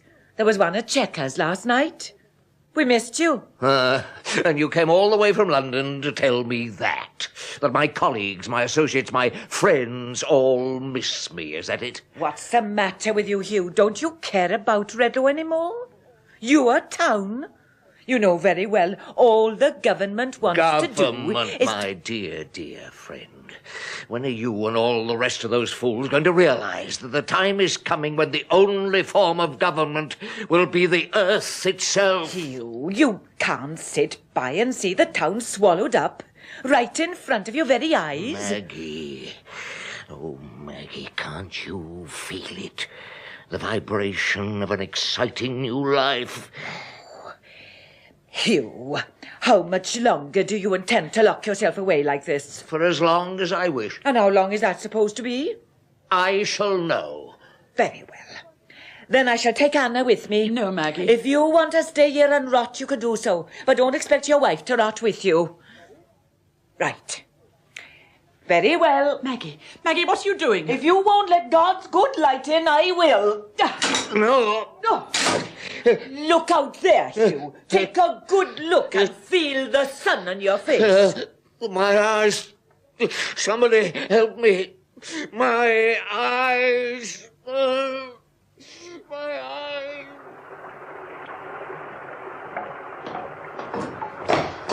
Well, there you go now, sir. These steps are a bit slippery. It's all right, thanks. I'm okay. I must say it all looks very clean. I always imagined town sewers to be filthy. Oh, no.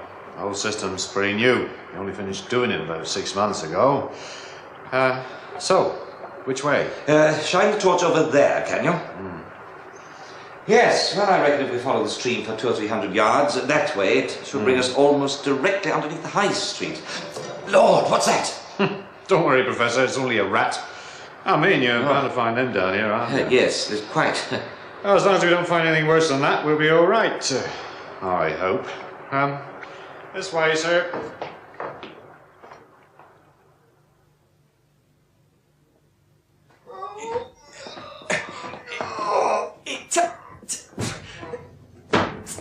Take it over your side a bit, Gibbons. Mind me blasted foot. Better be careful there, you two. I don't want it chipped. This is best French polish. If you don't mind me saying so, Mum, you'd hardly call an upright piano an article for essential evacuation, now would you? Your only concern, young man, is to get it out to that lorry in one piece. It happens to be a very valuable piece of antique furniture left to me by my dear grandmother. One scratch or chip out of it, and I wouldn't hesitate to sue the RAF minister. In fact, I'd sooner this piano was saved than myself. You can say that again. What was that? I said it'd be difficult to get it on the lorry. That is not my problem. You don't think I particularly like the idea of being thrown out of my own house and home, do you? Just perfectly ridiculous. There's no mud in here. You've already been told, Mrs. Luke, the foundations of the old block is very shaky. We're not even sure if the mud's not jamming up everything down below. That's why you haven't got any gas or electricity nor even water. Well, all I'm saying is they'd better make us comfortable in that billet place of yours, or I shall write a letter to my MP. It won't be the first time I've written to Mr. Deverill. Yes, madam. Now be good enough to go about your work and get that piano Shut up. on the... I beg you. Be quiet, will you? you? I shall report you to your... Can't you hear it? Hear it? Hear what? We're shaking. Shaking? Hey, come on, Mother Luke. Oh. Let's get out of here.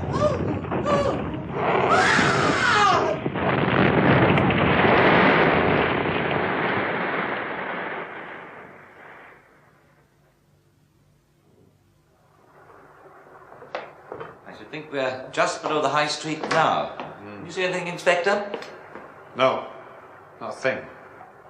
Have you noticed something, though? No. Look in the water. Good Lord! Dead rats! Look at them all. There must be about a dozen of them. Yeah, well, that's why I was a bit surprised to see that one alive when we first came down. These things have been floating on top of the water all the way along. In which case we can expect the worst. Where does this alley lead to? Dead end, I should think. There must be quite a few exits down here. Well, for nearly every street. Hey, that's funny. What? Over there. What is it? Can you hear anything?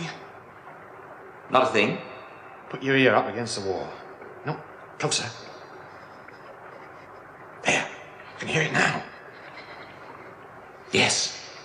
It's somebody breathing. Quick, shine the torch in front of you. Yeah. Can't see a thing. Not a damn thing. Give me the torch. I want to look down this alley. Those rats, there must be dozens of them floating in the water. Yeah. Have you noticed the colour of the water now? Real dirty green. You ask me, the best thing we can do is to get the...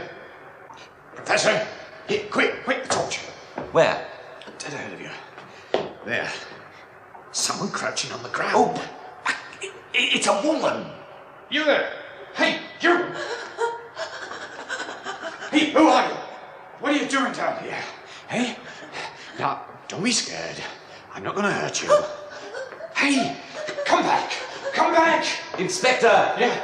Look, there are more of them. Look on the other side. Where? Look, they're all huddled together around the bottom of the steps. A whole lot of them crouching on the floor. Look at their faces. They're watching us. Do you see their eyes? They're watching us. What are you doing? Get out of there, all of you. Do you hear me? What is it? What are you trying to say, old man? Hey? Who are you? What are you doing down here? Inspector! Inspector! The mud! Look at the mud! It's all over the walls! Come on! Let's get out of here! Hypnotism? That's quite an hypothesis, Doctor. I hope you know what you're saying. Professor, there are many people who believe that hypnotism can be a great aid to medical treatment. And do you? I prefer to keep an open mind. What you're suggesting, Doctor, is that by means of hypnotism, the mud is exercising some kind of mental pressure on the human mind, eh? I think it's a possibility. Then why only certain types of people? Couldn't it do the same to all of us? Well, hypnotism is only accepted by the mind which is susceptible to it. It couldn't penetrate a human mind whose willpower is against it. This would also account for the death of wildlife and plant life. The mental pressure would be too great for them. Exactly. But if all this is true, what's the mud's objective? Is it purely to destroy? Ultimately, yes. But if it is to destroy the surface of the earth, first of all, it must eliminate human habitation. And the only way to do this is by mental domination. Precisely. It must prove to its subjects that it is the new creator of life, and that the only way to that new life is through death. But that's almost exactly what Deverill said. Deverill? And the only effective way to destroy human life is to persuade it to destroy itself. Suicide. That seems feasible. It's an almost obvious conclusion to all these depressions. Then how? Well, when it is ready, draw everything towards it. In the first case, it will be easy to gain control of the mind that is either senile or infirm. Hence your great number of patients, Doctor, and especially those missing from the hospital wards. So you think, Joseph, when the time comes, these people are just going to throw themselves into the mud like human sacrifices? What a terrifying thought. We've got to stop them. Whatever we do, we've got to stop them. We'll stop them all right, Doctor. If and when we can find them. Joseph! But, John, what's happened? They're all down there, the whole lot of them. We've got to get them out. What are you talking about? Who's down where? Those people from the hospital. What? And a good few more. We were down in the sewers. The whole place is crawling, alive with them. A whole sea of faces just staring. You mean these people are hiding down there in the sewers? Yes, like frightened mice, bunched together in the darkness, crouching on the floor. Oh, no. Terrifying. Those faces, yellow and half dead.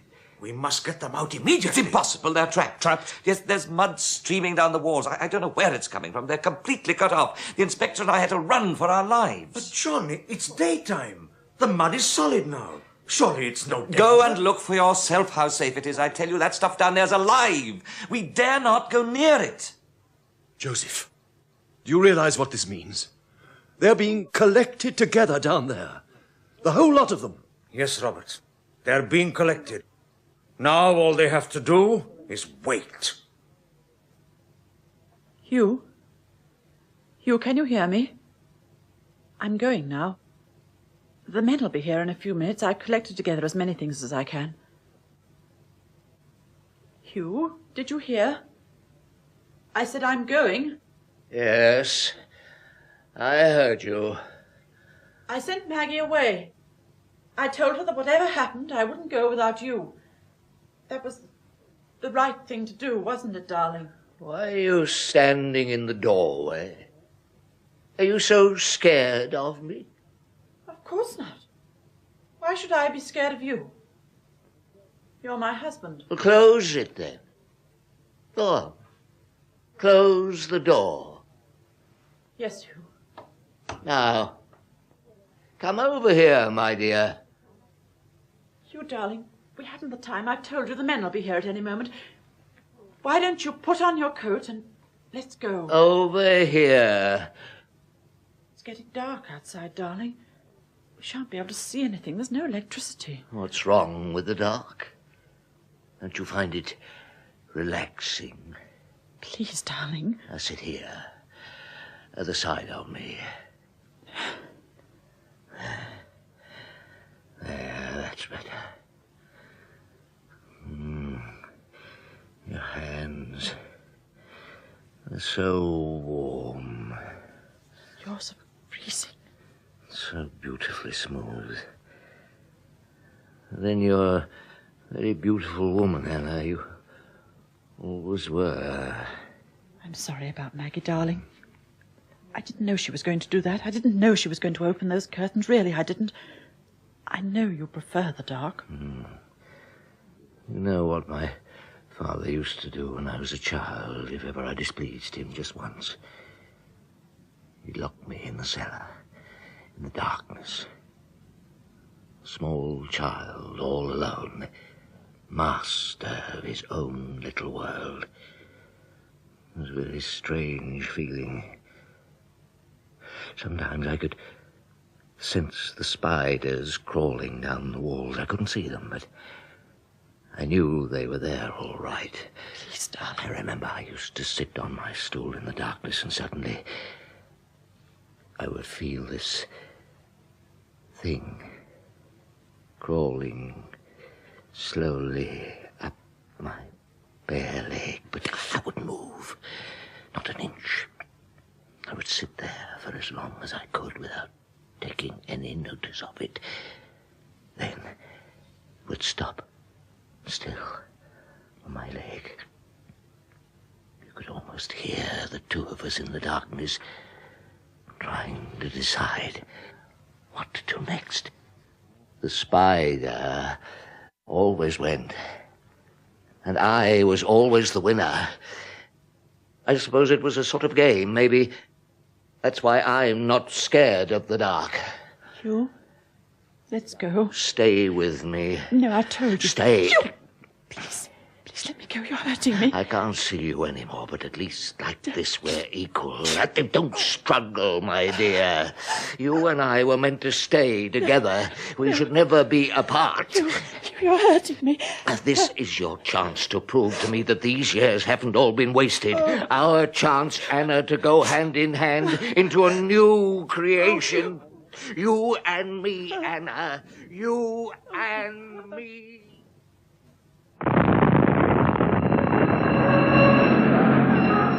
That's the main post office, I think. Probably it was a gas main explosion down below. I'm not surprised. I don't think my nerves can stand it much more of this. You know, we'll have to clear that laboratory if this goes on much longer. It's getting too close for comfort. When the devil is all this going to stop? That's what a lot of people would like to know. I beg your pardon. It's Professor Landers, isn't it? Yes? Well, I'm Margaret Griffiths from the Home Office. Ah, Miss Griffiths. This is my colleague, Professor Gomez. Professor. How do you do, Miss Griffiths? It's a pretty sight, isn't it? Did you know this was to have been some sort of showplace for Redlow? Our Postmaster General ought to see it now. So, gentlemen, what do you intend to do? Do? Well, do you want us to sit tight and see the town crumble all around us? Is that the idea? Miss Griffiths, we've been working night and day to try and find the cause of this outbreak. It's not the cause we're interested in, Professor. It's a remedy we want. A way to save this town. Professor Gomez, you were called in because of your superior knowledge of geological disturbances. Haven't you even the faintest idea how to get rid of this stuff? No, Miss Griffiths, I'm afraid I have not. Then somebody must have. There are scientists down here from all parts. Some of them must know what Miss to Griffiths, to our knowledge, what has happened here in Redlow is something that has never before been experienced in the history of mankind. Now, somewhere beneath the surface of this tired earth, there is a hard core. How far down, we may never know, but it is our enemy. Its aim is to destroy us, to crush whatever human life is left after all this. Now, this mud, Miss Griffiths, it is the army of that core. And make no mistake about it, if we allow it to spread, it will not stop here. Then what you said at that press conference last night was quite true. We are no longer fighting a geological disruption, Miss Griffiths. This is war. War between two human minds. It's a battle of the giants. And one of them is more powerful than we had ever dared imagine. Well, Professor, what do you need? Something I'm afraid that nobody can give us. Time. We must have time to find out who or what is the real enemy of this monster.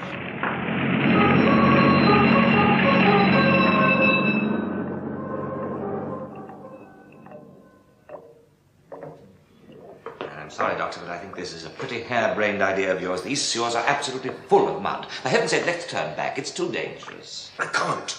I've got to find Janet.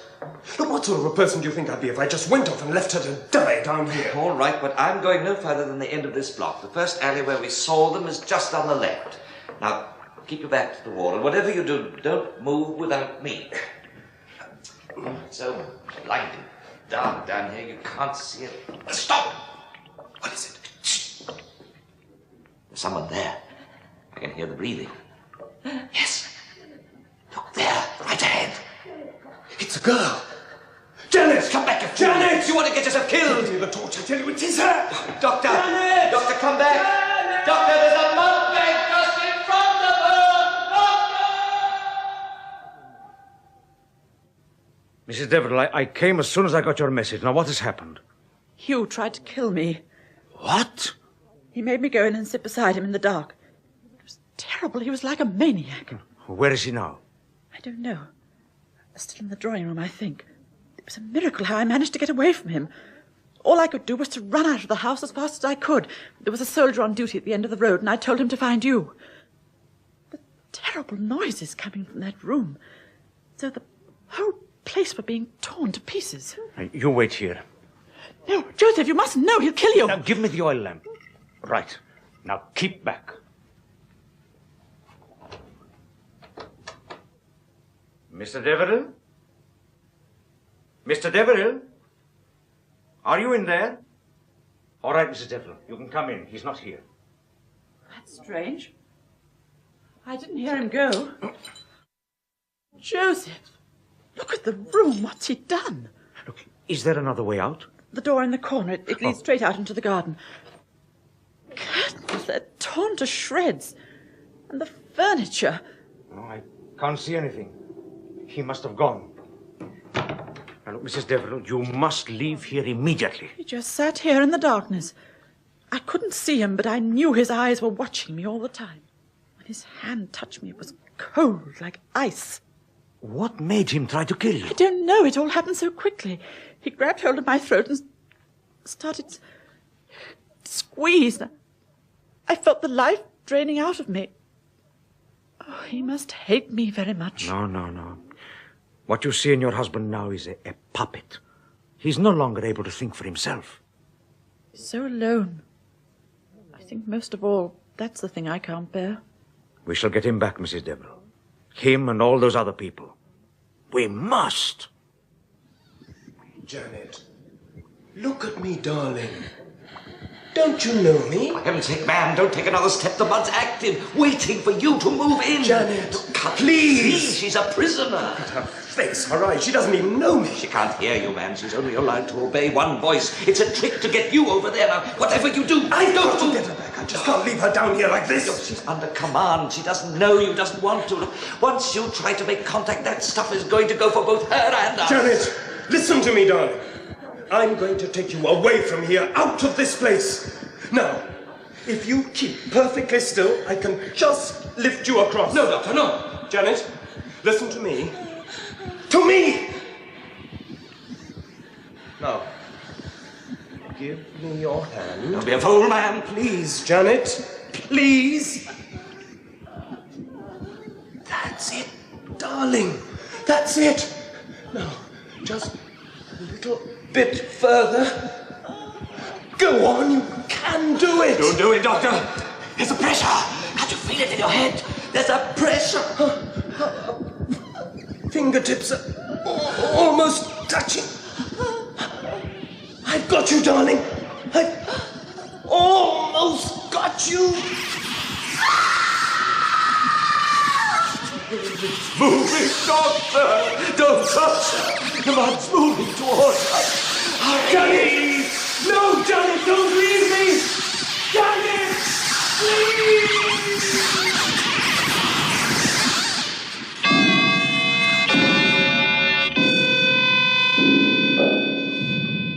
That was episode 6 of The Slide by Victor Pemberton, with Maurice Denham as Hugh Deverill, MP, and Roger Delgado as Josef Gomez.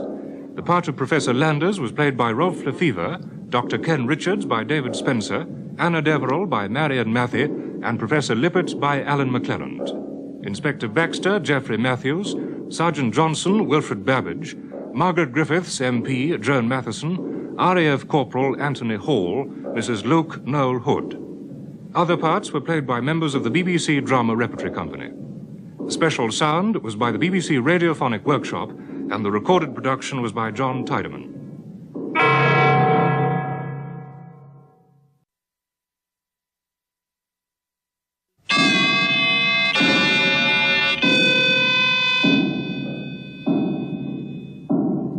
The Slide, a science fiction serial in 7 parts by Victor Pemberton, with Maurice Denham and Roger Delgado.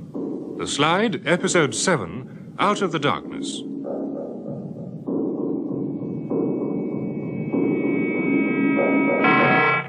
The lost people of Redlow, Newtown, are found hiding in the darkness of the sewer tunnels beneath the deserted streets. In the main square above, Inspector Baxter waits anxiously for Dr. Richards and Professor Lippert. Any sign of them? No, sir, not yet. Just the 2 of them, you said. Lippert and the doctor. Is that right? Yes, sir. I've been listening for the last 2 hours, but I haven't heard a thing. Sounds dead down there. Trouble is, these sewers stretch for miles. Okay, Sarge. We'll give them another 10 minutes or so. Then we better go and get some kip. If they want to risk their own necks, let them. I've had enough wondering about those tunnels down there. Anyway, it'll be sun up in a few minutes. I wish he'd pack that up. Sounds like a funeral dirge. We all have our own way of showing feeling, Sarge. The vicar's been in that church for 15 years. I reckon he's got the right to ring his bell if he wants. It's not feeling that's going to save this town, not now. Look at the place. Never think it was Tuesday morning, would you? Market day. More like a battlefield. They'll build again. If they get the chance. Well, they got to. They just have. Anyway, I'd sooner listen to his bell than hang on here in the silence. I think it's that scares me more than anything else. The silence. I'd give anything to hear the birds singing away in those trees again. Inspector! They're here! Oh, quick! Give him a hand. Come on now. Let's this. That's right. Come on. Right, I got you. That's it. Hold on now. Right, that's all right, it. Doctor? Give me your hand. I'll pull you up. Thank you. Come on now. That's it. There we go. Fresh air. Oh, thank Hey, goodness. you've been down there for hours. We were just about to give you up. It's taken us all our time to find a way out. By tonight, those tunnels are going to be choked with mud. What about Miss Marshall, Doc? Any signs? Yes. She's down there. What? Was there no way to get her out? She was cut off from us. We couldn't take the risk. I could have reached her. Oh, you try to get any of those poor devils down there. The mud'll get you just like So them. we just leave them all down there, old and young alike, to rot away until that stuff's ready for them. Is your conscience big enough to take that responsibility, Professor? Because mine isn't. Ken, we have no alternative. The only way we can help them now is to find some way to break through this influence or whatever it is that the mud has over them. You say them. Have you any idea how many? It's impossible to tell. 30, 40 maybe, even more. The sewers are crawling with them. They crouch in corners, hiding from us, guarded by their jailer, lost, dazed. And I felt so helpless, knowing they were there and not being able to do a thing for them. Well, I tell you this much, Professor. Somebody's got to, that's for sure. We've done all we can.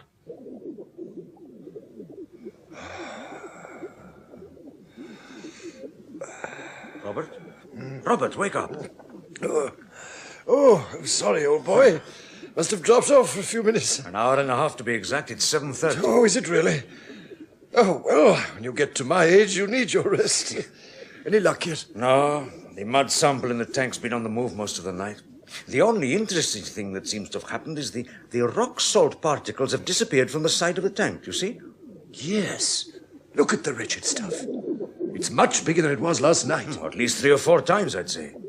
You know, we'll have to get rid of it soon. It's too dangerous to keep in here for much longer. You know, that bubbling really is like volcanic lava, isn't it? Reminds me of some of those eruptions I saw in New Zealand. Would you like to blow out the lamp, Robert? Certainly. I'll raise the blinds. You know, we could do with some fresh air in here. I know. This light's a strain on the eyes. Oh, it's a beautiful day. There's hardly a cloud in the sky. You know, if someone had told me they had such sunlit days in England, I would never have believed them. Better? Much better. And let's hope the heavens are with us today. If they could just send us some wind, a little breeze. Everything is so still, so lifeless, so unreal. We could be a boat in the middle of an ocean. Joseph, quick! What is it? Look at the mud sample. Look! Let me... Robert! It's absolutely incredible. I was watching it. I watched it transform in front of my very eyes. But it's solid again. Completely solid. Of course, Robert. Of course! Inspector Baxter. Mrs. Deverill, what are you doing here? The town's out of bounds to all civilian personnel. Inspector, you've got to find my husband. Mrs. Deverill, take a look around you, will you, please? There are 1,500 blokes trying to clear this stuff from the streets. I'm warning you. He may be dangerous. Dangerous? In his present condition, he's capable of doing anything. Who isn't? Inspector, he tried to kill me. He what? He doesn't know what he's doing. Don't you see, we can't hold him responsible for his actions. We've got to try and reach him before he does anything dangerous. When did this happen, please? Last night, just before 11. Then he ran out of the house. You've no idea where he was heading? None at all, but he took his car. He was no killer. He'd never want to harm me. There's something inside him that's pushing him to the borders of insanity, some evil force that's taken him over completely. Inspector, I beg you to get him back before it's too late.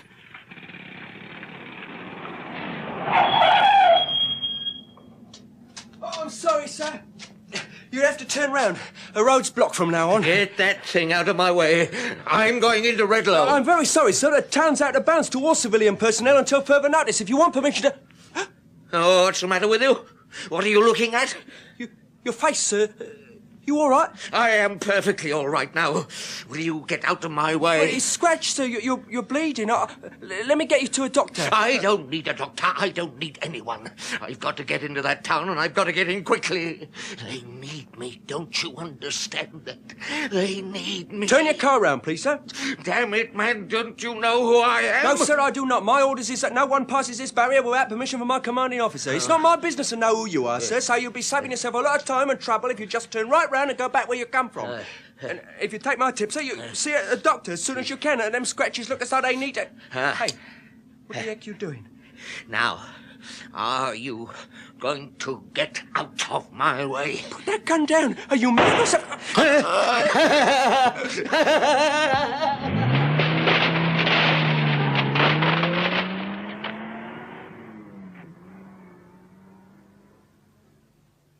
The sun, my friends, the sun!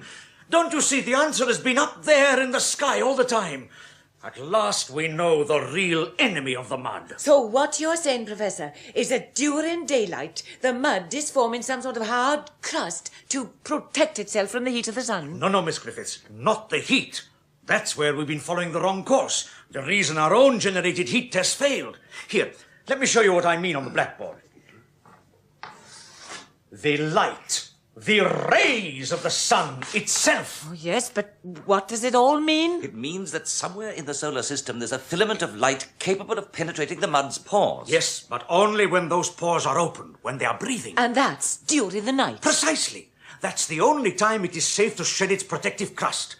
Now, all through the night, this laboratory has been in darkness, except for one small oil lamp.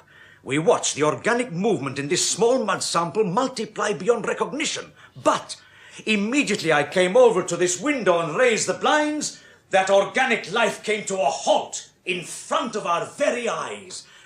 The sun, we should have realized before. So what you're suggesting, Joseph, is it some kind of battle between the mud and the sun? Yes. But why? Well, throughout the history of mankind, there have always been people who prayed to the sun as a kind of god, the creator of heaven and earth. You only have to look at something like the Inca civilization, the worship of the sun god. The sun as the creator. But I don't see what this has got to do with the mud. Look, if we are to believe that the mud is a living thing, capable of generating its own influence on human life, then we must also believe that if the mud is to claim the earth for itself, it must first destroy everything on the earth created by the sun. Nature, my friends, has turned this into a psychological warfare. Dr. Richards, you've had a chance to see those people hiding down the sewers. What do you think the effects are likely to be? I don't think there's any doubt. The mud intends to absorb the human mind, take it into its confidence by means of hypnotic transference, and then eliminate it, I suppose. Do you mean to tell me that out of all the scientific knowledge man has acquired, he can't come up with anything to prevent this extermination? There is something, but it may not work. Oh, for heaven's sake, ma'am, we've got to try. What is it? The mud is like a giant octopus. Its head, the nerve center, is somewhere beneath the surface of the earth. We must find a way to burn through the tentacles, the thousands of little brain cells that are causing this multiplication. Yes, but how? Strike at a time when it is unable to protect itself, when the pores are wide open. During the night. As soon as the sun sets. Yes, but what do we strike with? We can't build a sun in the middle of the night. We don't have to build a sun, Robert. Look at the diagram on the board again. Now tell me, which of the spectrums in the solar system would you say is the most likely to penetrate into the mud's pores? Couldn't be ultraviolet, especially if there were any cloud around. Anyway, it's not nearly deep enough. What about infrared? Yes, Doctor? Well, that's about the deepest ray there is. Now, if you could harness enough... Yes, but how? Well, there's a pretty strong infrared filament in xenon discharge lamps. They use them in most photographic or film studios. If you could get your hands on some of those... Oh, you need hundreds of the things to cover the entire town. No. We could take it in sections. If the first experiment works, we can repeat it. Miss Griffiths, what can you do for us? How many would you need, these lamps? Well, to start with, I should say 20. We could line the edge of Hollymill Lane, but they must be installed by sunset this evening. Don't worry. You'll have them. I warn you, they're pretty powerful, these lamps. I should think they'll light up the whole sky. Yes, as long as that is all they do, Doctor, I shan't worry. What do you mean? I don't have to remind you what happened the last time we used generated heat. Even the most minute particle of mud expanded beyond all proportions. If this should happen again, the dangers would be greater than we dare imagine. You mean the whole thing may multiply? Quicker than ever before. There isn't just one, there are thousands of living organisms lying out there in that mud. This experiment may only succeed in increasing them. Increasing them? But you're a scientist. Don't you know? Miss Griffiths, I'm afraid I do not. Unfortunately, there are times when even a scientist just does not know.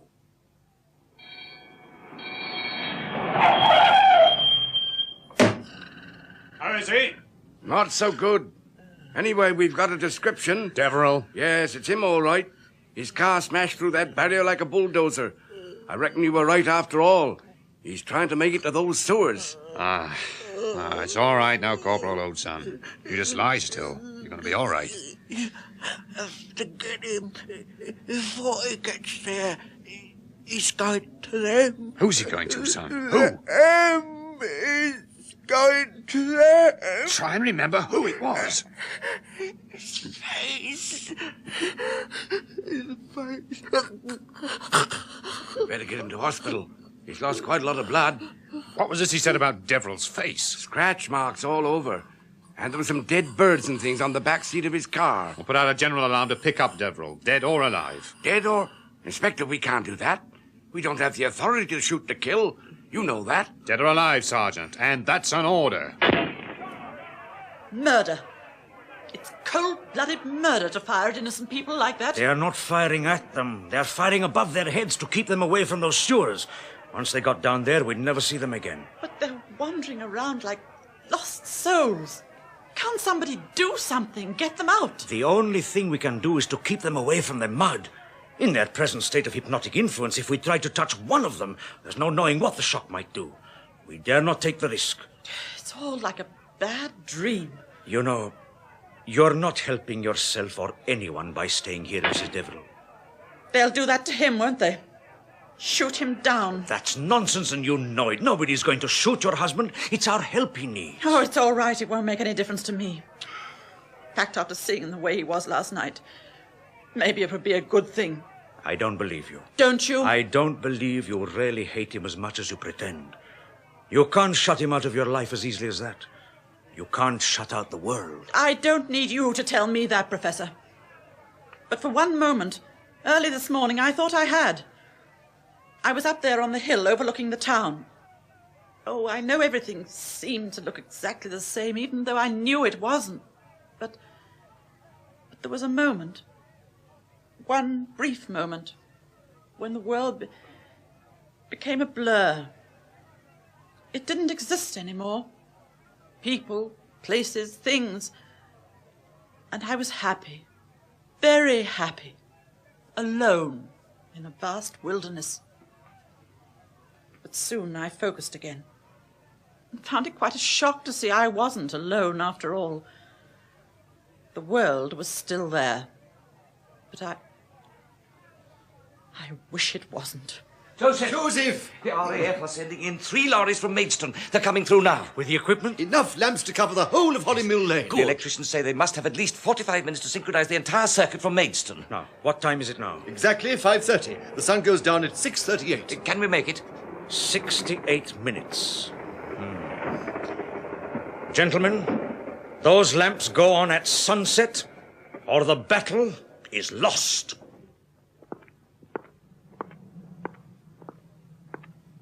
What's up, soldier? Noises. What sort of noises? Down there, the sewers. I don't know what those ginks are up to, but it's peculiar, like they're shuffling about or something. Whispering. Whispering? Yeah, give me a funny feeling, sort of unsettled.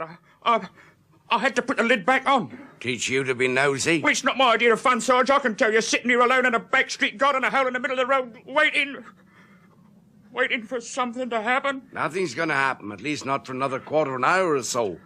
Once they get those lights on, then you could look for a few sparks. What? There he is again. What? Quick! Give me a hand with the lid!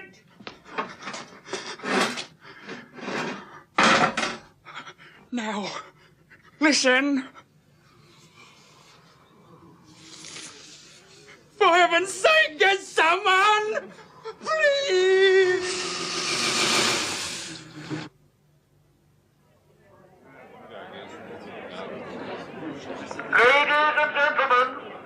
Ladies and gentlemen, may I have your attention, please? Countdown for this operation will begin in 5 minutes from now. 5 minutes. May I remind you the lamps on either side of the lane are of extreme high density. You should protect your eyes from the glare and keep well back from the experimental area. We rely on your cooperation. Thank you. Dr. Richards. Dr. Richards, is it true what they're saying? Mrs. Deverill, what's the matter? Are these lights going to kill the people down in the sewers? Mrs. Deverill. Tell me, I want to know. I don't know. I only wish I did. But how, in heaven's name, how? Well, Gomez seems to think that if the light does penetrate the mud's brain cells, it might do the same to the human mind. It's a chance we've got to take. And you mean to tell me that you, a doctor, are going to let them do it? Let them kill off all those defenseless people? We have no alternative, Mrs. Deverill. And anyway, we don't know this is going to happen, not until the actual moment the lamps are turned on. Look, my own fiancée, Janet, is down there. Do you think I wouldn't put a stop to this if I thought anything would happen? They say his face was scratched from top to bottom. Why, Doctor, why? What's happened to your husband, Mrs. Deverill, is a tragic breakdown of resistance. Oh, he's a strong-willed man, but that's why one side of his brain is in direct conflict with the other. Like the meeting of two parts of a schizophrenic. One hand refuses to do what the other one wants it to. And unless we can stop it, the part of his mind controlled by the mud intends to destroy the other part. He's down there, somewhere, I know it. And all those other people who didn't ask for this. But if we want them back again, Mrs. Deverill, we have to kill that mud. You know that. 3 minutes to count down. Stand well back, please. Only 3 minutes to count down. Stand well back, please. What's happening, sir? Can't see a thing. So dark down there. I've got some matches. No. If they see a light, they'll probably scarper. Can't take any chances now. How long's this been going on? About half an hour, you said. Hello? What? He's gone. Well, who's gone? That soldier. He was here on guard duty. I hope he's not... Now I come to think of it, he was acting a bit funny himself. Any minute now, that sky's going to be lit up like a bomb. Hope the hell they know what they're doing. Reminds you of the Blitz, doesn't it? Shh! What is it? There's somebody there. Quick, lie on your stomach and don't say a word. They're coming out. Look at them. The whole lot, Inspector. We've got to do something. We've got to get hold of them. Stay where you are. Once they're out for good. Something's making them move out of there. But their faces. Look at their faces. Where are they going, Inspector? Where are they going? Joseph, there are small cracks appearing in the surface of the road in the main square. The engineers have just told me. So we were right, eh? The middle of the circle. All 5 sides are going to meet. But what does that mean? It means, Miss Griffiths, that if we miss our chance tonight, all 5 banks of mud are going to become one. By morning, the whole town will be swamped. It'll give way like matchwood. But will we have time to stop the other overflows? Once we know the infrared can reach the nerve center of its brain, the growth will stop. But if it continues to move, even with the flood of light on it, then look out. Joseph! Mrs. Joseph, please, you've got to stop those lights. You've got to. And now, what are you If he turns them on, every one of those people down in the sewers are going to die. Mrs. Deverill, you are hysterical. Please get out of the way. If you kill the mud, you kill all those poor people with it. Professor, is this true? Of course it's true. Go on, tell them. Tell them what a murderer you are. Professor Gomez, I didn't know about this. Perhaps we better postpone the whole thing. You're too late. Look, the sun's almost gone.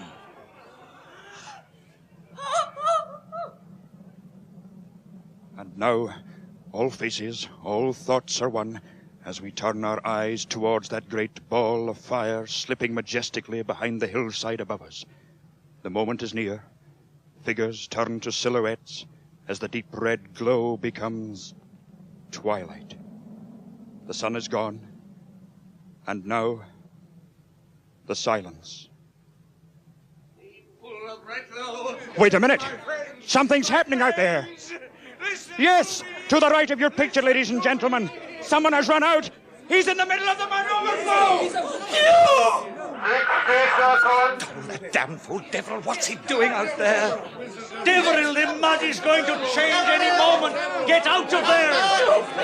Don't come near me! Don't touch me! You won't be able to hurt me anymore! None of you! He's mad. The poor devil's gone completely mad. Look at his face. Somebody get him out of there. Keep away from the mud. There's nothing we can do. 40 seconds. Don't let them down that night, Joseph. Deverill, now listen to me. You are in great danger. The mud wants to kill you. No longer do we have to look to the sun. At last, we are being given the chance to destroy the evil created by man. A chance to destroy the evil that is in us. In you and me. And all of us who have allowed this corruption. Deverill, you've got to believe me. The mud is evil. The only thing it wants is your destruction. Somebody do something. We can't leave him out there to die. Can't go out there. It's too dangerous. The mud's not moving yet. Perhaps it's not going to. We can't take the chance. If we don't get those lamps on the moment the mud pours open, they'll close up immediately like an oyster. 20 seconds. Maggie, don't let them do it. Please don't let There's them do nothing it. we can do. What's he doing now? He's turned to the crowd. Man was never given the earth. He took it for himself. He used the sun to help him create his own lust for power, his greed, his evil. But now we are free to think for ourselves. We can destroy this evil right here and now. You and me! No, Deverill, no! Follow me! Follow me off this path of corruption! Look at the crowd. The people from the sewers. Keep them back. They're trying to reach him. The mud! Keep those people away! The mud's beginning to move!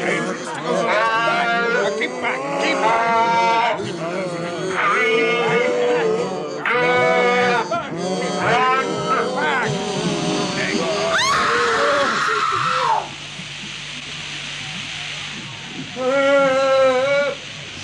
My eyes! Take the light off my eyes! I can't see! No, Mrs. Deverill. There's nothing you can do. Let me go. Please let me go. The mud's giving way. He's going to be pulled under. Please, somebody do something. Somebody do something.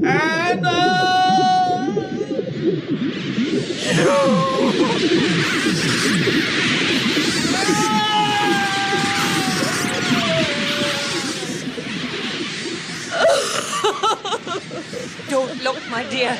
Don't look. Take care, will you? The mud! It's spreading! Get back there, will you? Get back now, please. Joseph, it's no good. Look, the lights are making no difference. The mud's swelling up more than ever. Get them out of here. Get them? What are you talking? I said get them out. All of them. Do you want them to be killed? Can't you see the organisms are increasing? Joseph, the mud's already over the marker line. Do we move back the lamps? No. But they might explode. Keep them where they are.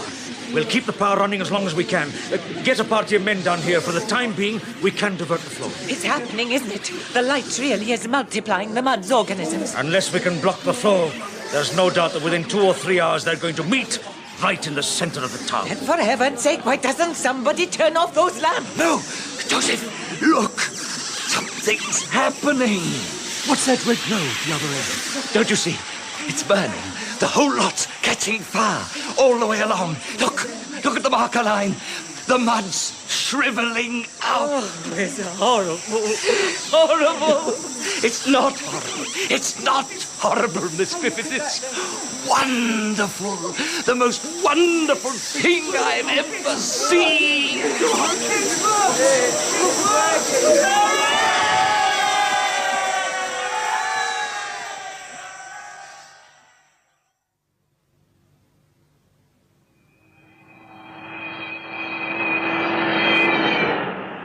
Well, thank heavens we got those poor people from the sewers in time. If those people in the crowd hadn't stopped them, we were lucky, that's all. Oh, do you think so, sir? What do you mean, Inspector? Well, I was just looking round, that's all. Somehow I don't feel very lucky.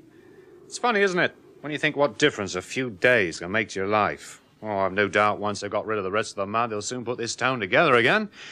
But I'll never feel the same when I walk through those streets again. I must say I'm looking forward to hearing those birds sing again. Yes, and I intend to be a sun worshipper for the rest of my life. Well, Doctor, how's Miss Marshall? I've sent her back to hospital. If she stays there this time, I think she'll pull through. I was terrified when I saw her trying to reach the mud. She was fighting like a maniac to get there. Yes. You see, when the infrared finally penetrated the mud's nerve center, this immediately snapped the hypnotic influence over the human brain. The sudden release of energy on these people must have been tremendous. And Deverill? I'm afraid not. We were too late. Is all this ever going to happen again, Professor? Well, if you mean are we likely to have another earthquake, young man, I suggest you ask Mother Nature. She always seems to have a little something tucked up her sleeve. Oh, I have no doubt. We shall go on dropping our bombs and fighting each other. But when Nature's tired of all this, I can assure you she knows exactly when to show her disapproval.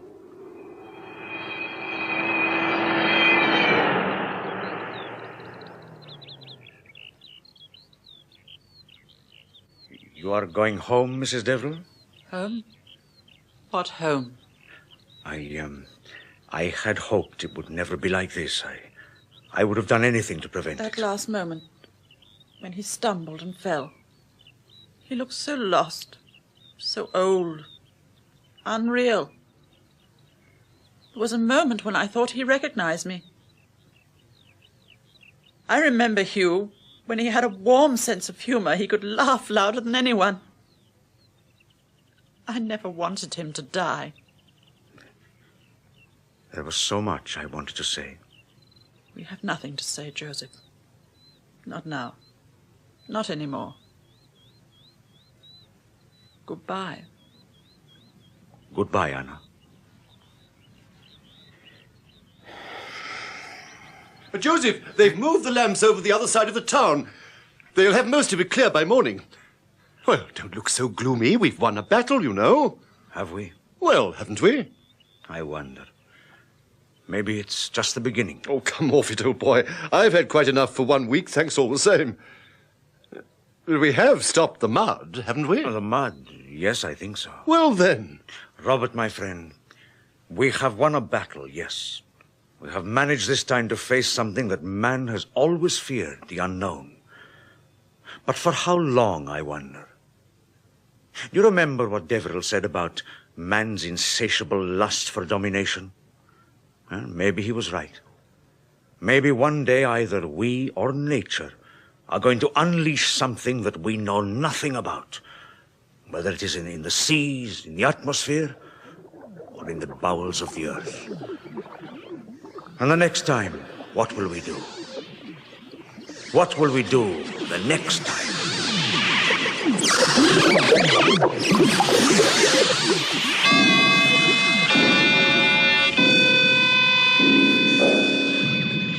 That was the 7th and final episode of The Slide by Victor Pemberton, with Maurice Denham as Hugh Deverill, MP, and Roger Delgado as Josef Gomez. The part of Professor Landers was played by Rolf Lefevre, Dr. Ken Richards by David Spenser, Anna Deverill by Marion Mathie, and Professor Lippert by Alan McClelland. Inspector Baxter, Geoffrey Matthews, Sergeant Johnson, Wilfred Babbage, RAF Corporal, Anthony Hall, Margaret Griffiths, MP, Joan Matheson, TV interviewer, Henry Stamper. Other parts were played by members of the BBC Drama Repertory Company. Special sound was by the BBC Radiophonic Workshop, and the recorded production was by John Tiedemann.